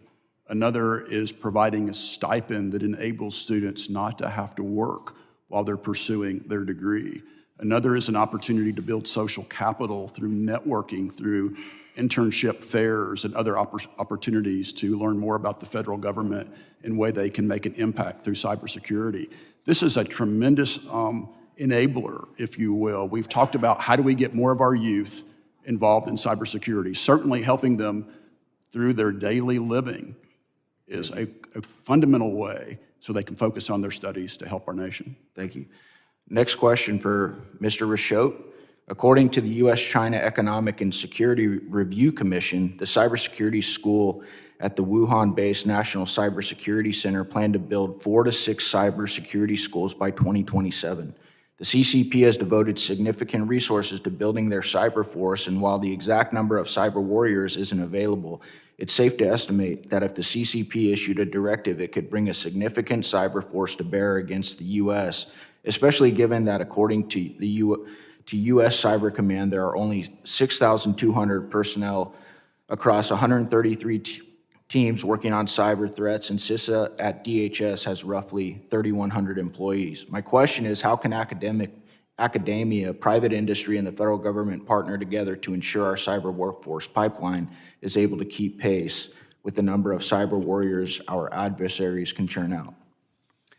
Thank you for the question. I think that the partnerships between industry and academia are critical, and our approach has been to break down every barrier we can in terms of access to training and education. We've done that at Fortinet by making our entire catalog of training available free to anyone who needs that training, and we've challenged others to do the same. Thank you. My next question is for you, Mr. Jones. How important is it to utilize American resources within our power grid so that our adversaries aren't getting a foothold in our critical infrastructure similar to Volt Typhoon hack? I was recently watching the Sean Ryan show. The topic was, we're in an invisible war with Eric Bethel. My question is, and I'm paraphrasing from the show, how can companies who have a fiduciary responsibility to their investors to gain and seek profit balance that financial responsibility with other factors like patriotism? Well, I think that the electric cooperatives in our country have a rich history of patriotism, Congressman. So I think we do take that seriously. And the virtues of our mission, service, making sure that we are doing our part to provide reliable power for now almost 50 million Americans, and that's always top of mind for us. Thank you. Mr. Chairman, can I enter this into the record? I know there's been some discussion here about layoffs and buyouts. This is an article, CISA among DHS offices exempted from taking OPM's deferred buyout offer. Without objection, so ordered. Thank you. I yield back. Gentleman yields. I now recognize the gentlelady from New Jersey, Ms. McIver, for her, oh wait, are you, I didn't see this, I didn't see, Mr. Magaziner snuck in on me. So if we'll defer, is it okay? I'll recognize Mr. Magaziner for his 5 minutes of questioning, and my apologies. Thank you, Chairman. We're here today because we all care about cybersecurity, or at least I thought we all did. Last week, Donald Trump's Office of Management and Budget illegally cut off funding for grants across the federal government, including grants for cybersecurity. This is a memo that was sent from the Department of Homeland Security to states that outlined DHS grants that were being cut off for review, including but not limited to the Cybersecurity Education and Training Grant, cut off. The CISA Cybersecurity Awareness Grant, cut off. The Cyber Tip Line, cut off. State and Local Cybersecurity Grant, cut off, pending review per OMB instructions. Review for what? Is cybersecurity too woke, too green? And it was only after an enormous public outrage and a federal court order that the Trump administration pulled back that OMB memo. And during those days, when this funding was frozen, China was continuing to put thousands of people a day in cyber warfare against the United States, to say nothing of Russia and Iran and criminal gangs. But that's not all. The federal funding hiring freeze is impacting cybersecurity jobs all across the federal government. And I want people to hear this. There are federal cybersecurity jobs, not just at CISA or DOD, but in every agency. And so cybersecurity jobs at the US Treasury, hiring freeze. Cybersecurity jobs at HHS, which manages Medicare, Social Security, CMS, cut off. Critical agencies are impacted by this hiring freeze. We heard a letter earlier from Mr. Stier from a Cyber Corps participant whose job in the federal government, his cybersecurity job, was rescinded due to Trump's hiring freeze, which is still ongoing. Agencies all across the federal government are not able to make these crucial cybersecurity hires across the board almost. And so to my Republican colleagues, if you care about cybersecurity, and I'm serious about this, call the White House.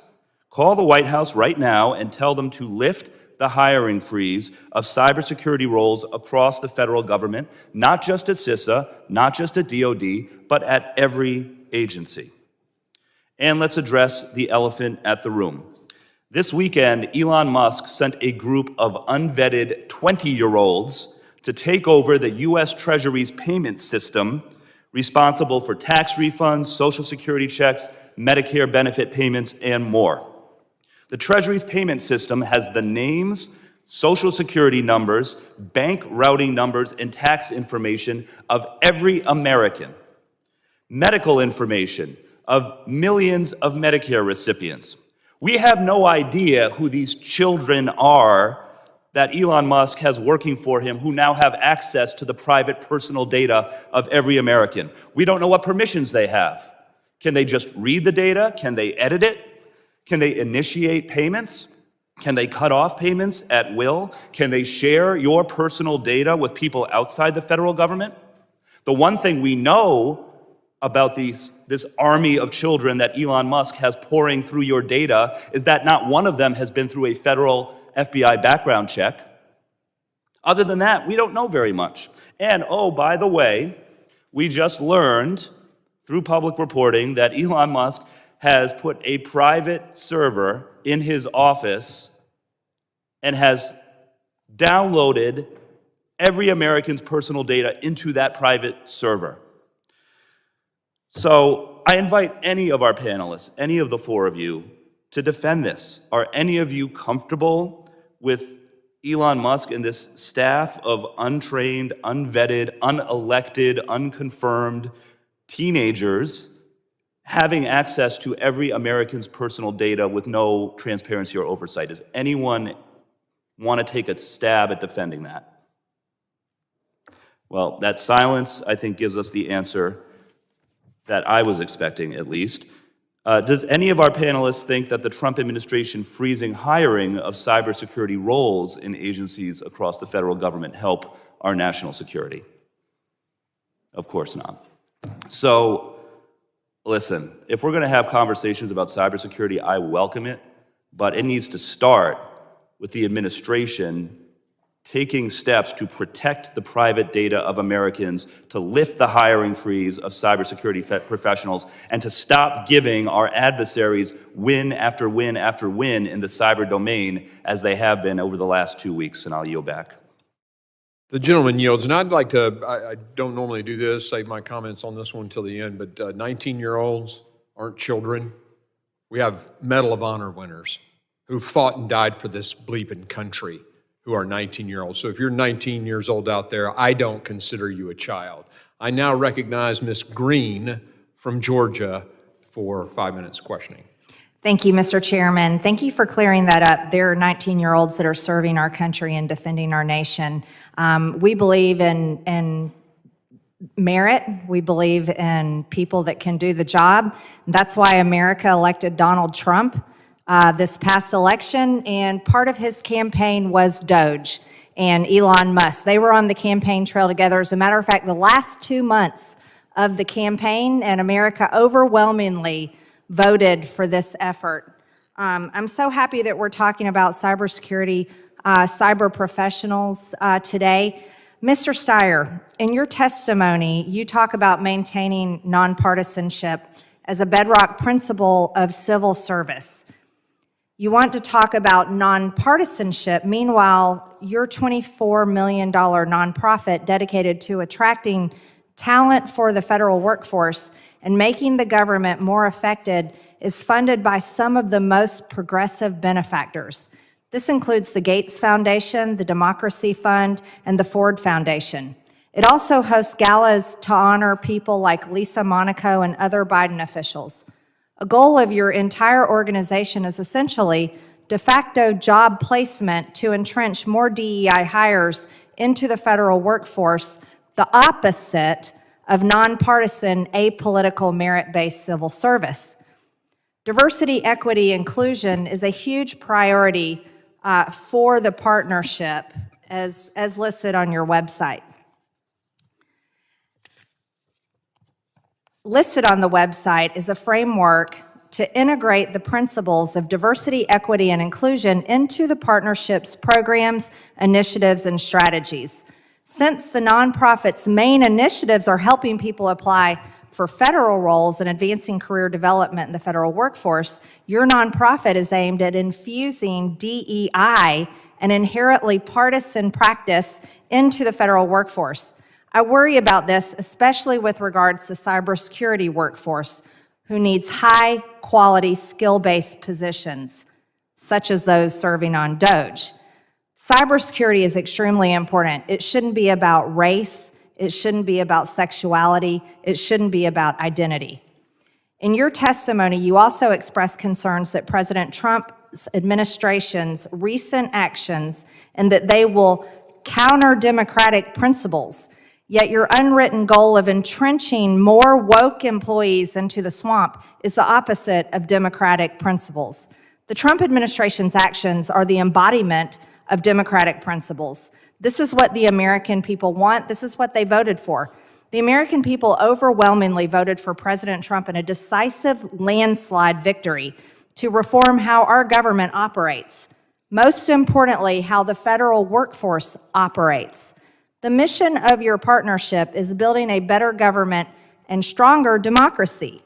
Building a stronger democracy is allowing the will of the people to take effect, not actively working to oppose it. There have been multiple reports that you were in communication with the officials at the Biden administration prior to President Trump taking office. Is that true? We run the Center for Presidential Transition, so we've helped the Trump campaign when they were trying to set up their transition operation in 2016. We've helped every administration set up right, both Republican and Democratic. Yes, we've been in contact with the Biden administration. We've had an open door to everybody. If you would like to have the facts, I can provide those to you, but let me know, because the reality is we do honor civil servants, not political appointees. The program you identified on Lisa Monaco, she was presenting an award as smart political leaders Thank you, should. Mr. Steyer. I'll reclaim my time. Let me know when you ever want me to. Did you discuss any strategies for how to prevent President Trump from firing federal workers? I'm sorry, in what Did context? you discuss any strategies for how to prevent President Trump from firing federal workers? In what context? I do not think that it's a good idea to offer the entire workforce non-strategically an opportunity to resign and to press them to do so, because you're going to lose cybersecurity professionals that you don't want to lose. If you want DEI professionals?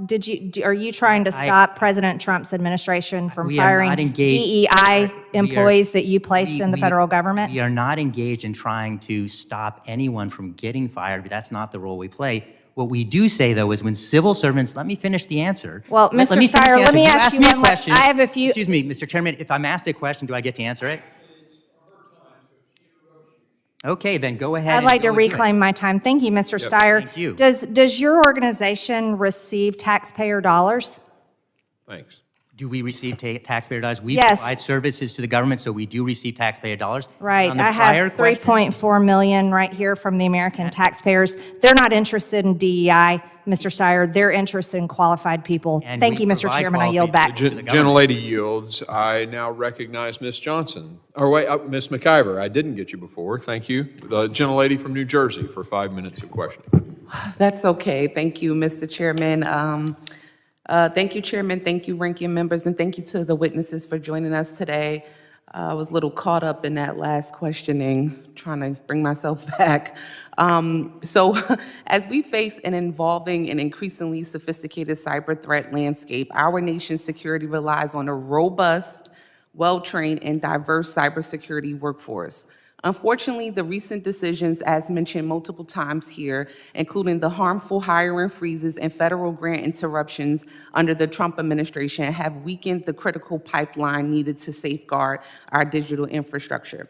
Last time I checked, the offering of folks to take a buyout wasn't just offered to folks of diversity or women or disabled. It was offered to all employees. So it's not about just laying off DEI or employees that are woke, because everyone got this offer to be able to take a buyout. These policies have stalled critical recruitment efforts, delayed hiring of qualified candidates, and created vulnerabilities that will persist. Adding to this damage are the extreme rollbacks in diversity, equity, and inclusion initiatives, which are crucial for addressing the longstanding representation gaps in this field. By limiting opportunities for women, people of color, and unrepresented communities to enter and advance in cybersecurity, we are missing out on a vast pool of talent. With that being said, Mr. Steyer, I'd like to go back to you and give you some time to address some of the things you were talking about in the previous questioning, but more so to talk about how, in your opinion, these specific hiring freezes hinder the development and retention of cybersecurity expertise across all of our federal agencies, and what steps, in your opinion, can Congress take to reverse or reduce the long-term impact, because there will be, of these policies on our national security? So look, as we've talked all along here, and as the committee, both Republican and Democrat, recognize, we're in a hole and the world is getting more scary, not less. So the reality is we need to see more investment in the capacity of our public sector to respond to the cyber challenges. When you have hiring freezes that actually encompass the cyber workforce, of course that's going to diminish capacity of the organization. That's a pure logical proposition. The reality is that CISA is under a hiring freeze, even though the offer of delayed or deferred resignation is not being presented to them. So it is harming CISA, but more importantly, it's harming every organization inside the federal government that needs cyber talent in order to protect vital interests of our country. So this is an issue that is not just about the hiring freeze. We have to be thinking about the morale more broadly of the workforce, and that is not good. Yeah. And in terms of responding, like I just want to say that I'm invited to testify here. I'm trying to offer the best information I possibly can to this committee, and honestly, I'd like to be treated with respect, and I don't think I was. Thank you for that, and I'm sorry that you were not able to experience that. I think as human beings and as just grown-ups, where we're supposed to be, we should be able to treat each other with respect and be respectful and allow you the time. That's why I wanted to give you time to talk about that, and I'm thankful for your organization and the work that they're doing, and not, I know it's very hard being in this type of, situation and addressing some of the things where people want you to be anti-people of color, anti-women, against people with disabilities. But at the end of the day, I commend you for everything that you're doing, and know that the day will be better after this hearing. So with that, I yield back my time. Thank you. The gentlelady yields. I now recognize the chairman of the committee on subcommittee on cyber, the gentleman from New York, Mr. Garbarino. Thank you, Mr. Chairman. Thank you very much for having this hearing, and very excited to support the Pivot Act. I know you read a couple names off of co-sponsors. I guess we didn't put our paperwork in, but we are going to be filing that right away. So we're going to be glad to have you on the bill. Co-sponsor. So I'm sorry we didn't get that in soon enough. That was our fault. But thank you all for the witnesses for being here today. Mr. Rashotte, which one is it? Rashotte. Rashotte, wonderful. Thank you. I wanted to focus, in your testimony, you identified early educational engagement is essential not only to growing the cyber workforce, but also making students and families aware that these careers exist to begin with. Last year, I led the DHS Cybersecurity Internship Program Act with Congresswoman Clark, and we were very proud of that bill. How do you think we can look to improve outreach to draw students and the public at large to these opportunities in cybersecurity?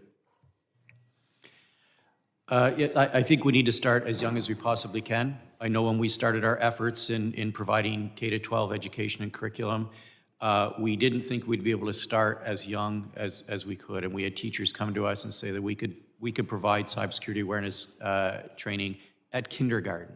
That really surprised us, but it's been incredibly effective. So I think there's a long game here where we really have to focus at that young of an age, so that truly when kids are coming home and talking about becoming doctors, lawyers, engineers, they're also talking about becoming cybersecurity superheroes. So when you talk about kindergarten, what kind of, what's happening at kindergarten to get students in? So we're providing lesson plans to teachers so that we're not adding additional lessons, but we're taking existing lessons that teachers are providing and adding cybersecurity aspects into it. So basically, helping kids understand, what might be a threat, just opening their eyes. Would it be helpful, you think, if CISA validated cybersecurity curricula for K through 12? I think our main focus right now is developing that curriculum by teachers, for teachers, and that's been our approach. Does CISA have a role in helping develop that curriculum? I think there definitely could be a role for sure, yes. Do you know if the currently under the Department of Education, U.S. Department of Education, if there's any cybersecurity roles that they play in helping states to develop curriculum for cybersecurity? It's not an area that I've focused in. Our partnerships from within my organization, the Training Institute, have been more directly with the academic institutions and their role. Okay, so K through 12 is big, but what about getting expanding cyber education? What else can we do with expanding cyber education after K through 12? I think we can take programs that have historically been focused at colleges and universities and start to move those downstream into high schools. And we're starting to see a lot of kids now coming out of high school that are essentially self-taught and are going directly into the workforce. I think if we take some of those programs that we've traditionally focused at college and university, they can definitely be applied at the high school level and make sure that those kids coming out and going directly into the workforce are even more prepared than what they are. We're seeing some of these self-taught kids extremely capable and qualified. That's great. And I mentioned the Chairman's Pivot Act and how that helps with the scholarships and getting people into the workforce. But there's 500,000 open cybersecurity jobs, at least now, nationwide. What can we do to get people into is there training programs, is there certification programs that people can start now that they don't have to wait to do 2 years in college? Because that's necessary, but is there something to get people in the workforce now? Absolutely. And again, I think this is we see this again with kids coming out of high school directly into the workforce, a lot of self-training going on, a lot of corporate entities such as Fortinet, we're making our training and certification freely available so that kids either coming out of a degree program or coming directly out of high school can access that training with minimal barriers and in some cases no barriers at all. Thank you very much. Dr. Russomanno, you talked about in your testimony about the challenges colleges face in aligning education and workforce needs. Coming from higher education, how can we promote skills-based training and modernize degree programs to address this gap? Well, thank you for that question. As part of our Polytechnic initiative at the University of Memphis, we also have benefit of having our own independent school district. We have a pre-K through 12 independent school district associated with the university. So we're working very hard on expanding our dual enrollment, focusing on cybersecurity, applied AI, and advanced manufacturing. There's a lot of technology that goes into advanced manufacturing that many students are not aware of. The advanced robotics, the sensors, the cybersecurity, the AI. So trying to get that penetration into the high schools through dual enrollment is part of a focus for us at the Polytechnic initiative at the University of Memphis. Hope to partner with others. Thank you, Chairman. I yield back. Gentleman yields. I now recognize the gentleman from New York, our nation's our financial center, our greatest financial center. Obviously very concerned about cyber. Mr. Goldman, for 5 minutes questioning. Yes, Mr. Chairman, thank you very much, and I agree. Those in New York City and around the country are very concerned about cyber. We must be operating in la-la land here, having a hearing on preparing the pipeline, examining the state of America's cyber workforce, where we have 3 academics who have been brought in by the majority to talk about the education and training that we need for more cybersecurity employees, while at the same time, the president and his unelected billionaire master are gutting every single executive branch agency. What's the point of having a pipeline with education if you're taking away all of the jobs? If you're sending unvetted teenagers with no security clearance into our various executive branch agencies, allowing them to hack and slash into the government payment systems, the government portals, the government databases, without any regard to cybersecurity, putting them on private servers. And quite obviously, to anyone, whether you're an expert on cybersecurity or not, you understand how that jeopardizes the security of every single American's personal identification information. It provides an opportunity for China, who just executed the largest cybersecurity breach of the federal government ever a couple months ago, to have access to private servers that are so clearly easier to hack into, and we have no idea whether these people have security clearances, whether they got their security clearances because Donald Trump passed an executive order saying that he can just bestow security clearances on anyone for 6 months. And so maybe he did that. I mean, maybe it's the same thing as Kash Patel saying that Donald Trump thought about declassifying classified information, and therefore it's declassified. And that's going to be potentially the new FBI director, who is going to oversee counterintelligence and cybersecurity for the FBI. This is a guy who supports the purges at the DOJ and the FBI, who promised the purges at the FBI and DOJ, who lied right, left, and center during his hearing, who has circumvented normal protocol and practices when he was with the National Security Council, when he was with the House Intelligence Committee, when he was with the Department of Defense, who every single former Trump administration official has said is wholly unqualified and dangerous to be in that job. And you want to talk about cybersecurity and recruiting more people?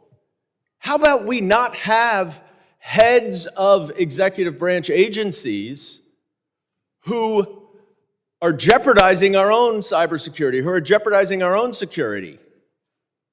How about having some degree of protection over our personal identification information? Who on earth would ever want to join the federal government now? If you are associated with a prosecution that the President of the United States does not like, you will be fired. You will be fired. What law enforcement system in a democracy allows or supports the President of the United States to order the firing of nonpartisan, highly trained law enforcement officers simply because they worked on a case that the president didn't like? That is banana republic shit. And that does not belong in this country. And what else doesn't belong in this Congress is this stupid hearing where we're talking about educating a workforce where there's no demand for that workforce anymore because Elon Musk is destroying that workforce. It's like we're in La La Land, Mr. Chairman. You're pretending as if reality is not happening down the street, and we need more education for cybersecurity. This is a joke. And I hope, at least, Mr. Chairman, if you're going to have hearings on cybersecurity... Gentleman's time has expired. I now recognize Mr. Ogles for 5 minutes of questioning. I want to thank you, Mr. Chairman, and thank you to the witnesses, a couple of fellow Tennesseans there. Mr. Jones, you know, you represent Middle Tennessee Electric, who actually services part of my district. But before we get to that, I do want to piggyback on something that you said, Mr. Chairman. One of our colleagues had somewhat of a disparaging remark about 20-year-olds. And so as we look to bad actors, whether it's nation states or criminal activity, the development of applications such as TikTok, which have a backdoor, the capability of assimilating data, new technologies such as DeepSeek. You know, we know that there's a gap. We have 500,000 openings in the cyberspace. That, by the way, that's the equivalent to our standing United States Army currently. And so the future is 16, 17, 18-year-olds, the future workforce. And when I say future workforce, I'm just talking about a year or two from now. The workforce of today that we need to engage are those 18, 19, and 20-year-olds, right? That's how we fill this gap. And so to someone to have some disparaging remarks about an age range that is literally critical to backfilling this need is really naive and reckless, I would say, Mr. Chairman, but on point. Mr. Jones, again, and to all of you for being here. You know, obviously recruitment is a problem. You've got the urban versus rural competitiveness, right? You've got private versus government. But the reality of this space we're in is that we have 500,000 jobs that need to be filled.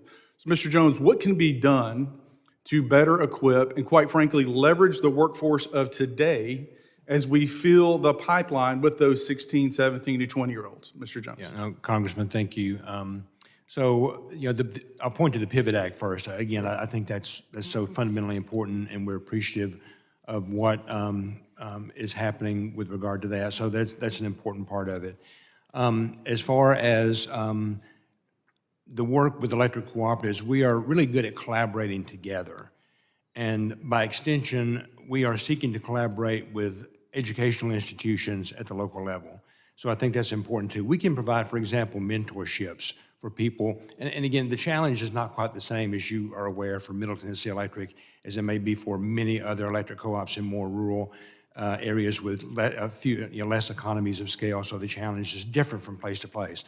But I believe that our network, our association of cooperatives, stands ready to provide something like you're describing too with regard to mentorships, but particularly with regard to engagement with educational institutions in our communities. Well, and I want to focus on that for just a moment. So your industry, your space, there's collaboration amongst the cooperatives. You're working to fill your needs in your industry. I think so. There's the solution here. The scariest phrase in the English language is from Reagan. He said that I'm from the government. I'm here to help. And so part of the solution is obviously what the chairman is bringing forward, the Pivot Act. It's industry working together to educate, work with those educational institutions. So as we move forward, it's us working together to identify the needs. And so this is economic in nature, right, for local communities, for our greater national economy. But obviously, the battlefield of the future is cyber. And otherwise benign industries or spaces such as the electric cooperatives, such as hospital systems, we see China and bad actors and nation states wanting that information, wanting to see if there's a capability to weaponize that against the American people. So to play games and to talk about nonsense, while this is an important topic that we have to have, as we see advances from other countries and nations as they recognize the need for this and to enhance capabilities, it's really frustrating. So I thank you for what you're doing in your space.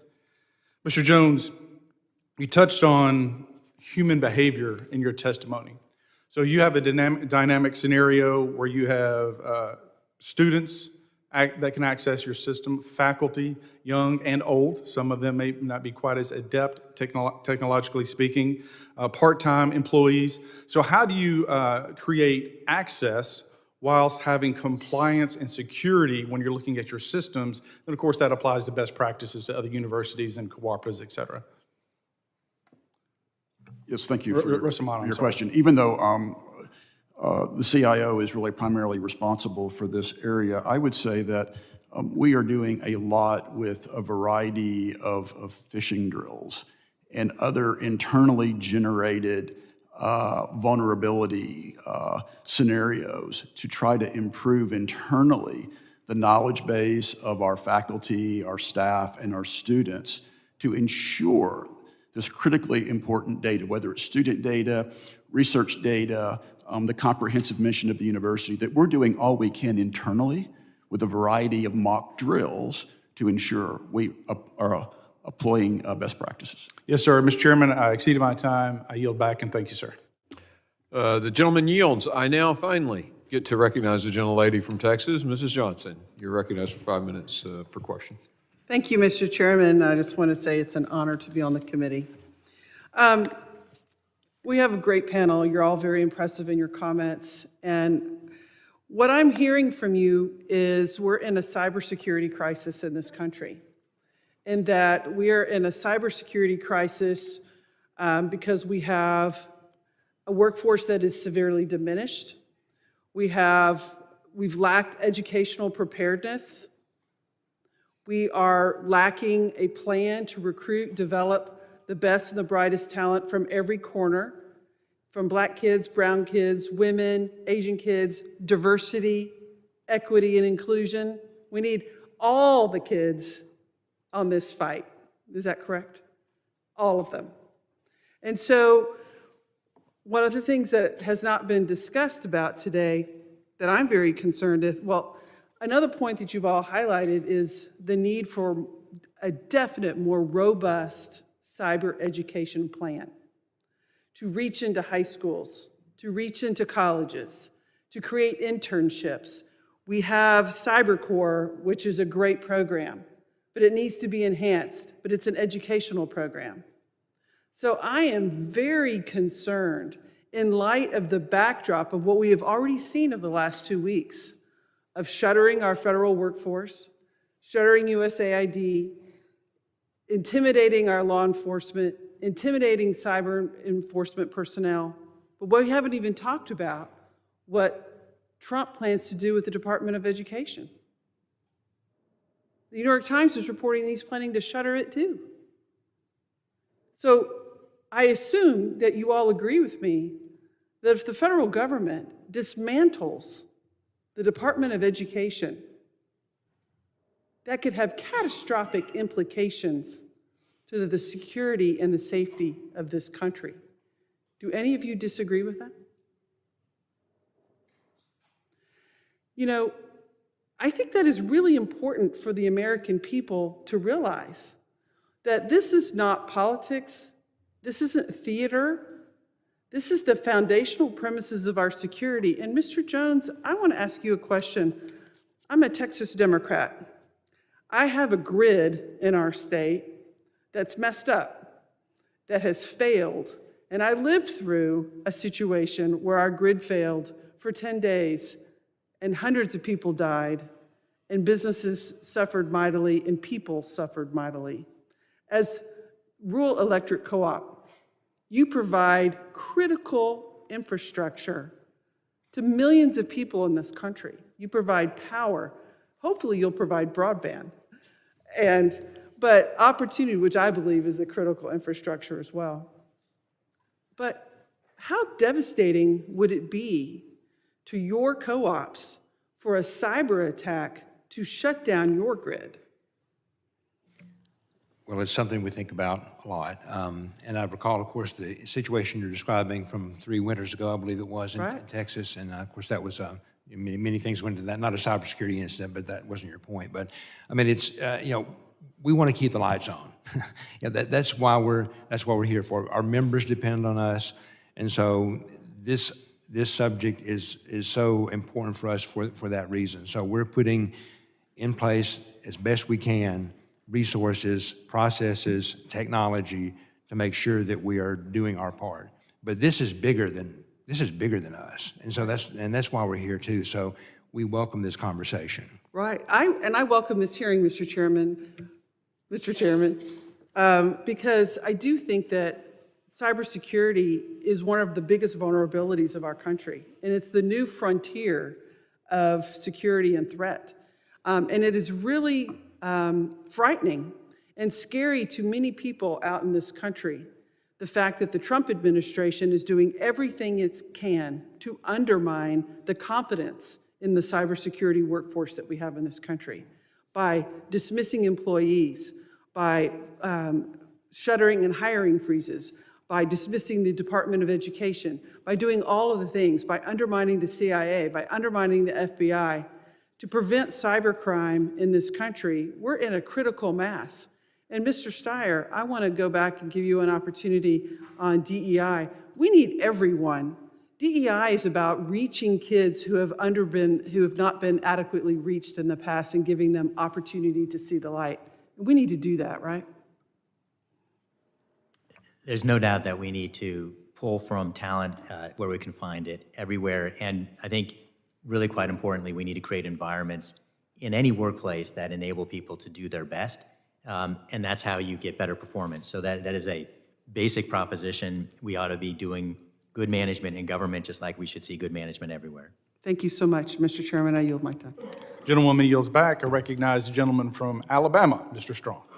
Thank you, Mr. Chairman. Mr. Russomanno, I recently introduced legislation, the CyberCorps Enhancement Act, to extend the existing CyberCorps Scholarship for Service programs participation period from 3 to 5 years, allowing local colleges and universities to continue to produce highly trained cybersecurity experts. As you know, local colleges and universities, including the University of Alabama in Huntsville, affectionately known as UAH, in my district, leverage these programs to recruit, retain, and place highly skilled cybersecurity experts with an average ACT test score of a 28.5, where 80% of the graduates remain locally after graduation.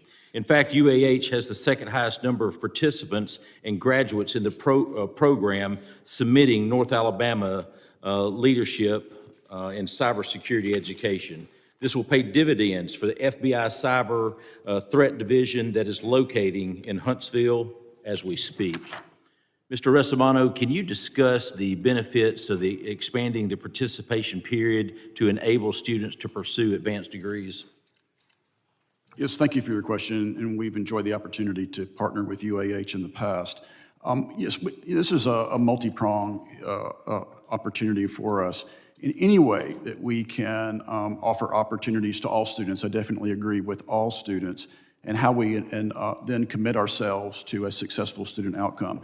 I think the expansion of eligibility in terms of number of years, also the opportunity for the delayed service commitment to provide an opportunity to either pursue a baccalaureate degree or an advanced graduate degree.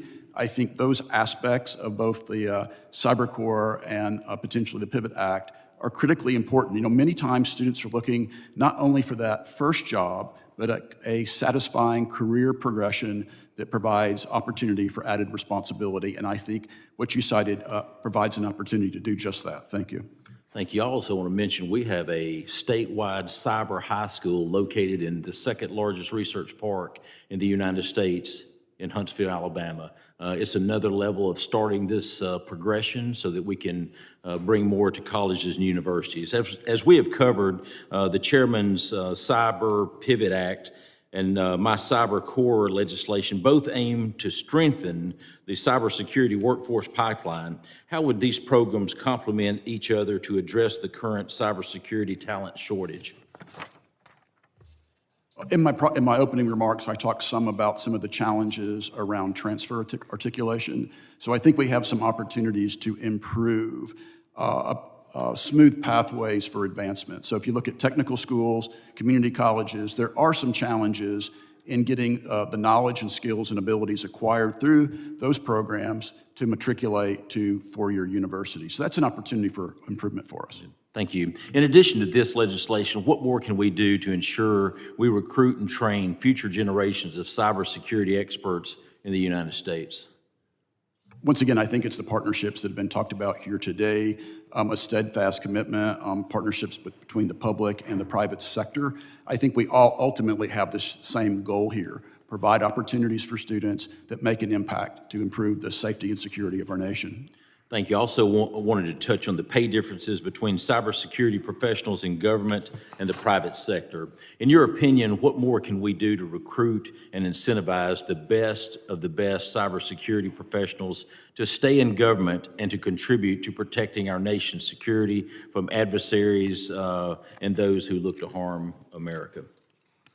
Once again, I think that opportunity for pursuing continued education while a civil servant is critically important, whether that's a baccalaureate degree, a master's degree, even a PhD. Having those opportunities within the government, I think, would be very attractive in terms of retention.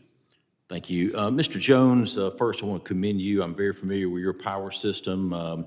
We've evaluated Winchester in that area and has been very beneficial years ago when I was the county commission chairman in Huntsville, Alabama. The energy sector has been described as an enabling function for all critical infrastructure sectors, making it one of the most vital and one of the most targeted. Knowing this, it is of no surprise that the energy sector was targeted by Volt Typhoon. Mr. Jones, given the increasing cyber threats to energy infrastructure, how can federal workforce initiatives better support the utility industry in developing skilled cybersecurity professionals, and what role should public-private partnerships play in that effort? Congressman, thank you. And so I think, again, the Pivot Act and the virtues of that, deepening the talent pool, we need more, not fewer resources. So I think that's the essence of what I would suggest in the limited time, but happy to be a partner with you. I want to thank each of the witnesses for being here. Chairman Green, I yield back. The gentleman yields. I now recognize Mr. Hernandez, is that right? Yes. For 5 minutes, the gentleman from Puerto Rico. Thank you, Mr. Chairman. When we talk about DEI, we tend to focus on an ideological or a partisan perspective, but I am more concerned about the practical consequences that anti-DEI policies can have on U.S. citizens, on the U.S. mainland, and on what concerns me the most, which is Puerto Rico, the Commonwealth of Puerto Rico, which I represent here in Congress. Puerto Rico has officially 2 languages, but in practice, we all speak Spanish in our everyday lives. And unfortunately, in my opinion, a significant majority of Puerto Ricans do not speak English, even in government, among government employees. Which brings me to the following. We have a history of cyber attacks in the island against the Puerto Rico government, where we have had the collaboration of the US federal government in addressing these cyber attacks. In light of the anti-DEI agenda, Mr. Stier, how do you see the impact of this agenda in Puerto Rico, given that the government operates predominantly in Spanish? I'm sorry that I don't think I can really speak directly to the impact on Puerto Rico with any expertise. I would. Well, then sorry, I'll broaden the question. Having a diverse federal workforce helps the federal government collaborate. Let's assume diverse means Spanish-speaking or familiar with Hispanic cultures. Will enable them to work more effectively with a Spanish-speaking government official. Do you see that having any potential consequences in cybersecurity efforts and partnerships? As we covered earlier, I do think that it's fundamental to draw best-in-class talent from all communities, and that requires investment to make sure that that can happen. We've heard this in terms of rural areas versus urban areas. This is true across the board. So we do have an incredible gap that we're trying to close. It's getting larger, not smaller in my view. So we need to work harder, and I think fundamental to that will be intense efforts to get talent from everywhere. So to that extent, and the back half too is create environments that enable people to provide their best in no matter who they are, and that's part of the responsibility of good leaders and good culture. And would you agree that beyond any ideological or partisan concern, it can just be simply practical to have a diverse workforce? 100%. Look, I think that this is the focus that I'm trying to stay on, is the practicality here. There's a lot to be done. It has huge consequence in ensuring that you have, best-in-class talent from everywhere, and again, environments that enable your people to perform no matter who they are. That is just, good management and effective, in the federal context, effective use of taxpayer dollars. Well, thank you, and I yield the remainder of my time. The gentleman yields. I now recognize the gentlelady from South Carolina, Mrs. Biggs, for 5 minutes of question. Thank you, Chairman Green, for holding this important hearing today, and thank you to all of our witnesses for your testimonies. I believe that while cybersecurity vulnerabilities affect all communities, the unique challenges faced by South Carolina's 3rd District and similar rural communities around the country make us particularly vulnerable and disproportionately impacted by cyber attacks. So I've heard from electric co-ops and wastewater system operators as recent as yesterday in my office, and other utility providers that serve hundreds of thousands of my constituents. It is evident that a key component of these challenges is the limited availability of a local, readily accessible professional cybersecurity workforce.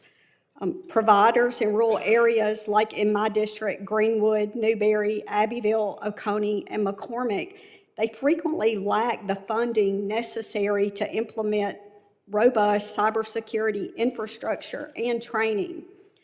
Furthermore, they struggle to attract and to retain qualified cybersecurity professionals who are often drawn to larger urban centers with more lucrative opportunities.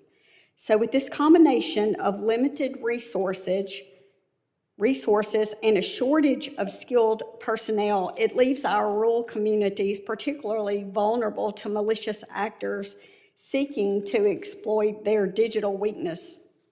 So because of the heightened vulnerability of rural communities and critical infrastructure sectors to cyber attacks, I find the Cyber Pivot Act's emphasis on placing cybersecurity interns in these areas particularly compelling. So this focus addresses a critical need, bridging the cybersecurity skills gap where it's most acutely felt. As a proud original co-sponsor of this legislation, I believe that the strategic placement of these individuals represents a promising approach to strengthening our nation's cybersecurity resilience, particularly in the areas that need it most. So in addressing Mr. Jones, from your perspective, what critical hands-on skills can entry-level talent learn from interning with a utility company like those in your co-op? And the second question I'd like to tag on to that is, in return, how can interns provide value to your workforce? Congresswoman, thank you for the question. And you summarized a lot of our concerns very well. So, yes, so internship opportunities, I think the skills that they could glean would be real world and technical, certainly.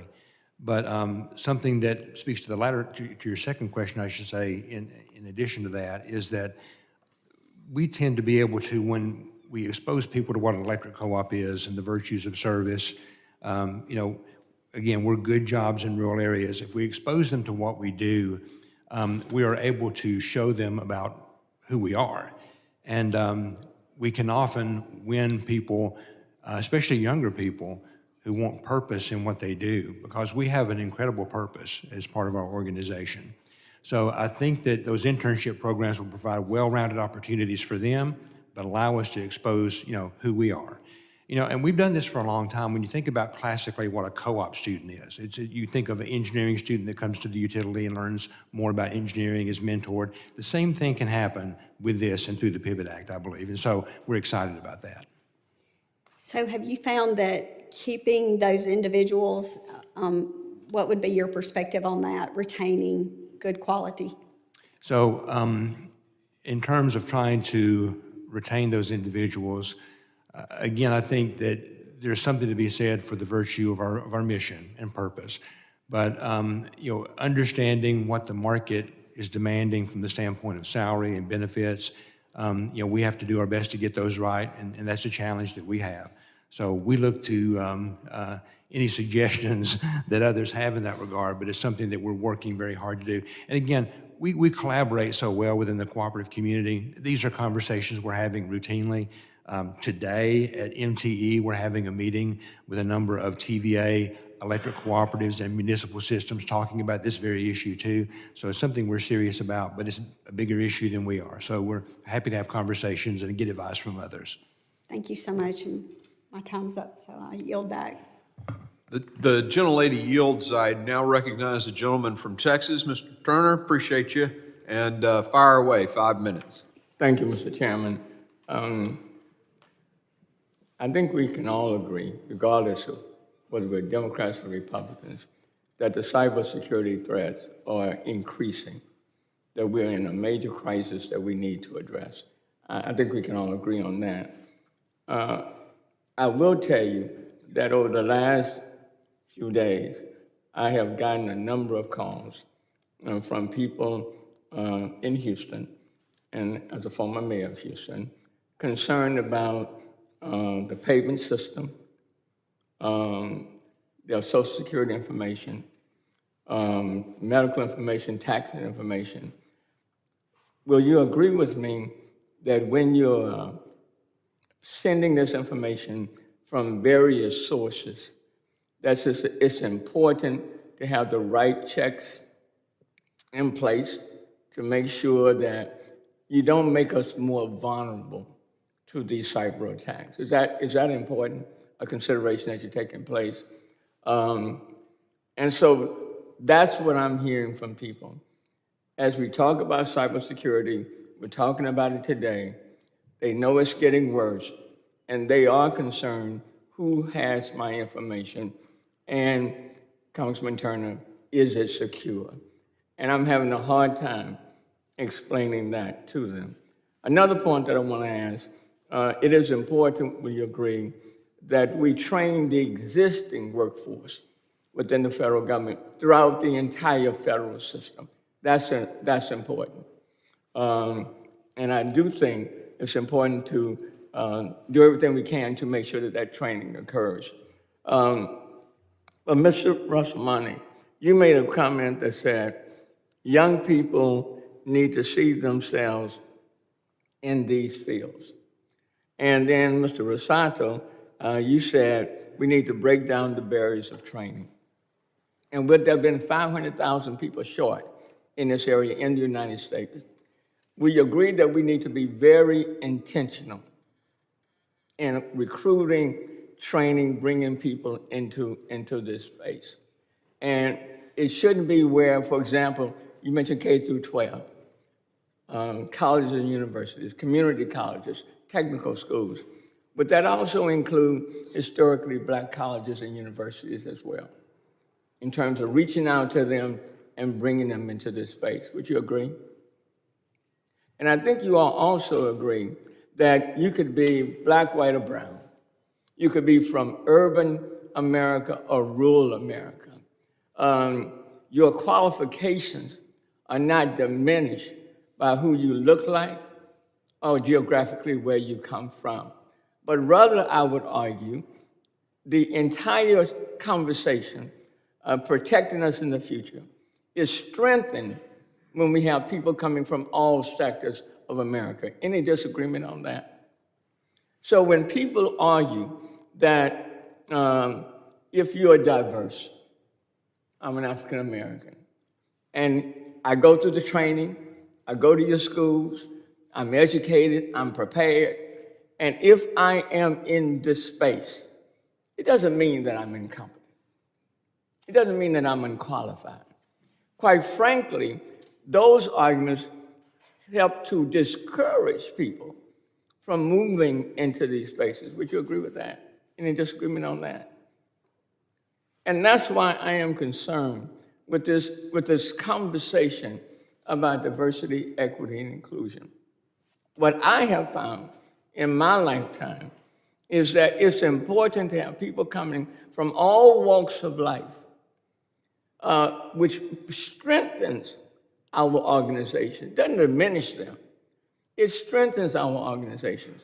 So, Mr. Russomanno, since you made the point that it's important for people to see themselves in these fields, could you elaborate on that for me?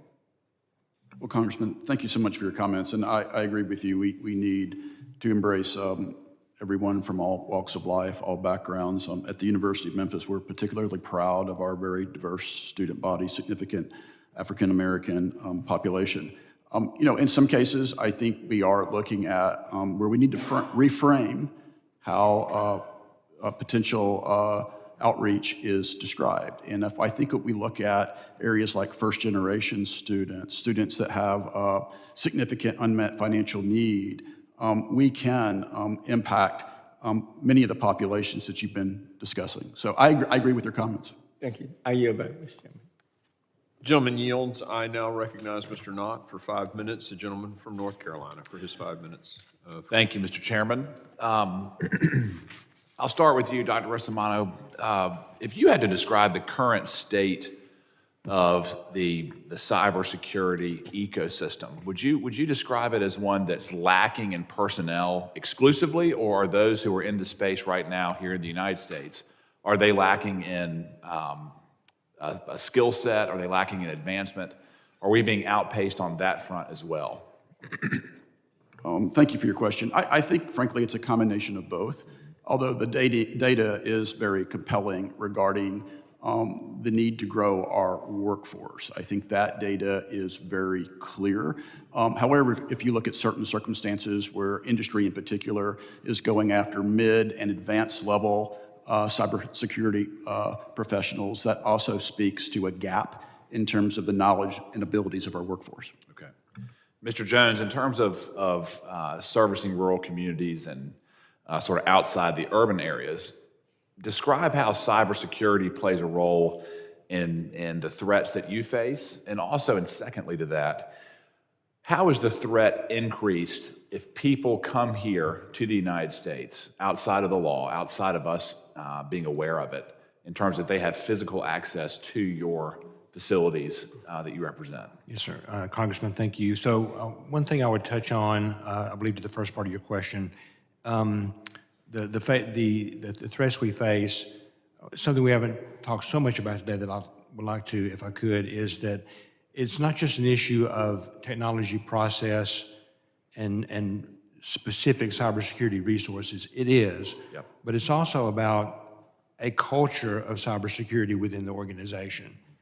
Because, and my colleagues would know better than I probably, but as far as most of the incidents we see, they're intrusions that have resulted from an email lapse of some kind. Someone clicks on the wrong thing. So making sure that our employees, we have a culture of safety, we have to have a culture of cybersecurity awareness as well. Right. And making sure that we're facilitating that throughout the organization is very important. Right.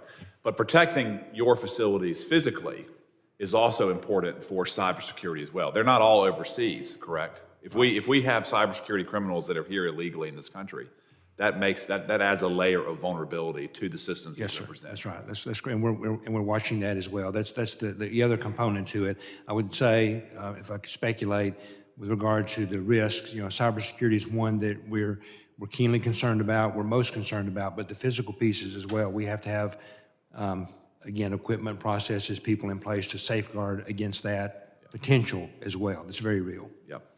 Now, Mr. Stier, it's Stier, correct? Great.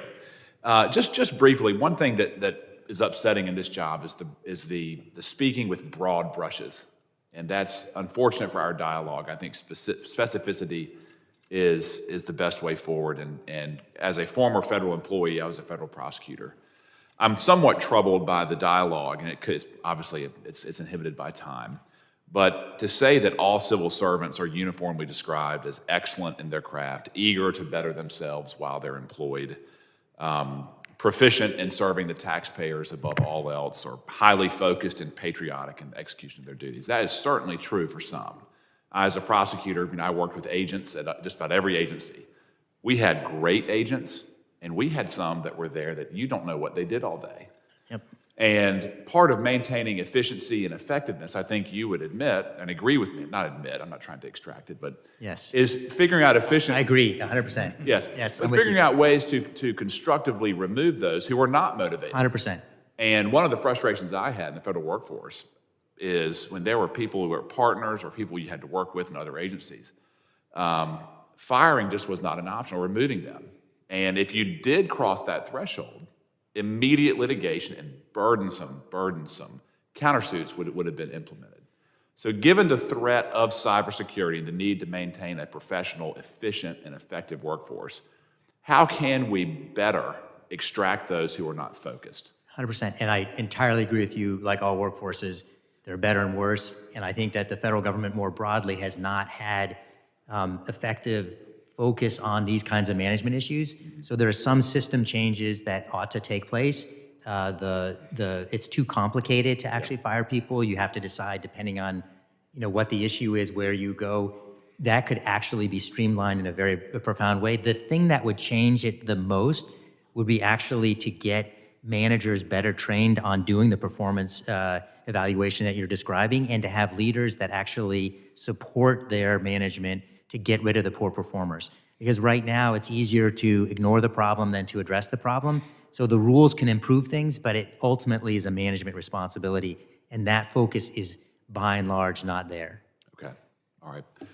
Mr. Chairman, I'm over, I yield back. Yep, the gentleman's time has expired. I now recognize the ranking member for his closing statement. Thank you, Mr. Chairman. First, let me thank our witnesses. Thank you for being here for a little while. But it's still shorter than most hearings, so there are some benefits. Mr. Chair, I ask unanimous consent for the record to be included the following documents. an article in Cybersecurity entitled Cybersecurity Government Experts Are Aghast at Security Failures at DOGE Takeover. A copy of a letter committee Democrats have sent to OPM regarding the impact of the hiring freeze on federal cyber workforce. A copy of the letter committee Democrats have sent OMB on security threats DOGE poses to federal networks. Without objection, so ordered. I also want to thank, again, our witnesses for coming and testifying today and sharing their expertise. I was, long years ago, an instructor, and those of you who are in education, you have my heartfelt support and sympathy for the talent and challenges you have. It's indeed a challenge. I have rural electric co-ops in my district, and one of the things this government committed to was having electricity to every house in America, and it could not have been accomplished had it not been for rural electric co-ops. So I thank you for that work. And but I also know that all of you take this topic of cybersecurity very seriously. But I'm sorry for Mr. Stier for that unjustified treatment that you received from Congressman Green. You're a witness for this committee, and we owe all our witnesses a certain amount of courtesy. You did not deserve what you received, and if not from anybody else, I apologize. We're better than that. We should not antagonize people who we invite into this great institution to offer their expertise. And so for that, I just want you to say that I appreciate all of you for being here, but I don't like people being maligned by any member of this committee. So, Mr. Chairman, the goal of building a robust cyber workforce is to improve the security of our networks, infrastructure owned by both the government and the private sector. As we sit here today, Elon Musk and his DOGE team are rifling through America's data and accessing agency networks, all while ignoring federal information security and privacy laws, and the majority is silent about it. We can't jump up and down about the cyber threats posed by China and the need to build a cyber workforce to defend against them, while at the same time allowing unchecked access to the federal networks. I urge my colleagues on the other side of the aisle to stop pretending like it's business as usual and take these threats seriously. We all appreciate the urgency of addressing the cyber workforce shortage. China and other adversaries are trying to hack our government and critical infrastructures every day. But the Trump-Musk administration war on the federal workforce is putting our national security at risk. While Trump's vague executive orders may have theoretical exceptions for national security, its application across the federal government has clearly impacted cybersecurity positions. For example, a search on the USA Jobs website shows that there's a hiring freeze in place at CISA right now. And in the administration's reckless rush to force out federal employees, they sent their resignation letter to CISA employees, only clarifying later that they were not eligible. Mr. Stier's example in his opening statement of a student in the Cyber Corps, scholarships for service demonstrates just how serious the impact these policies have had on people seeking to join the federal cyber workforce. Again, I thank the witnesses for their time and I hope all members of the committee join together to push back on the Trump administration's dangerous policies toward the federal cyber workforce. Our nation's security depends on it. I yield back. The gentleman yields. I now recognize myself for a closing statement. First, I'd like to mention to everybody, sort of an announcement, I guess. We just got another commendation from IBM to support the Pivot Act, another stakeholder. I mean, if you look at the list of these companies that thought today's hearing and the discussion about this bill was really an important thing, you'd wonder why all the people over here were so critical and some called it even a stupid hearing. But I digress. I guess those companies are all, going the wrong way. They're not, of course, and we appreciate the support, despite what the left side of this committee has said today. In closing, I want to thank our witnesses for their informative testimony. I really appreciate all of you sharing your comments.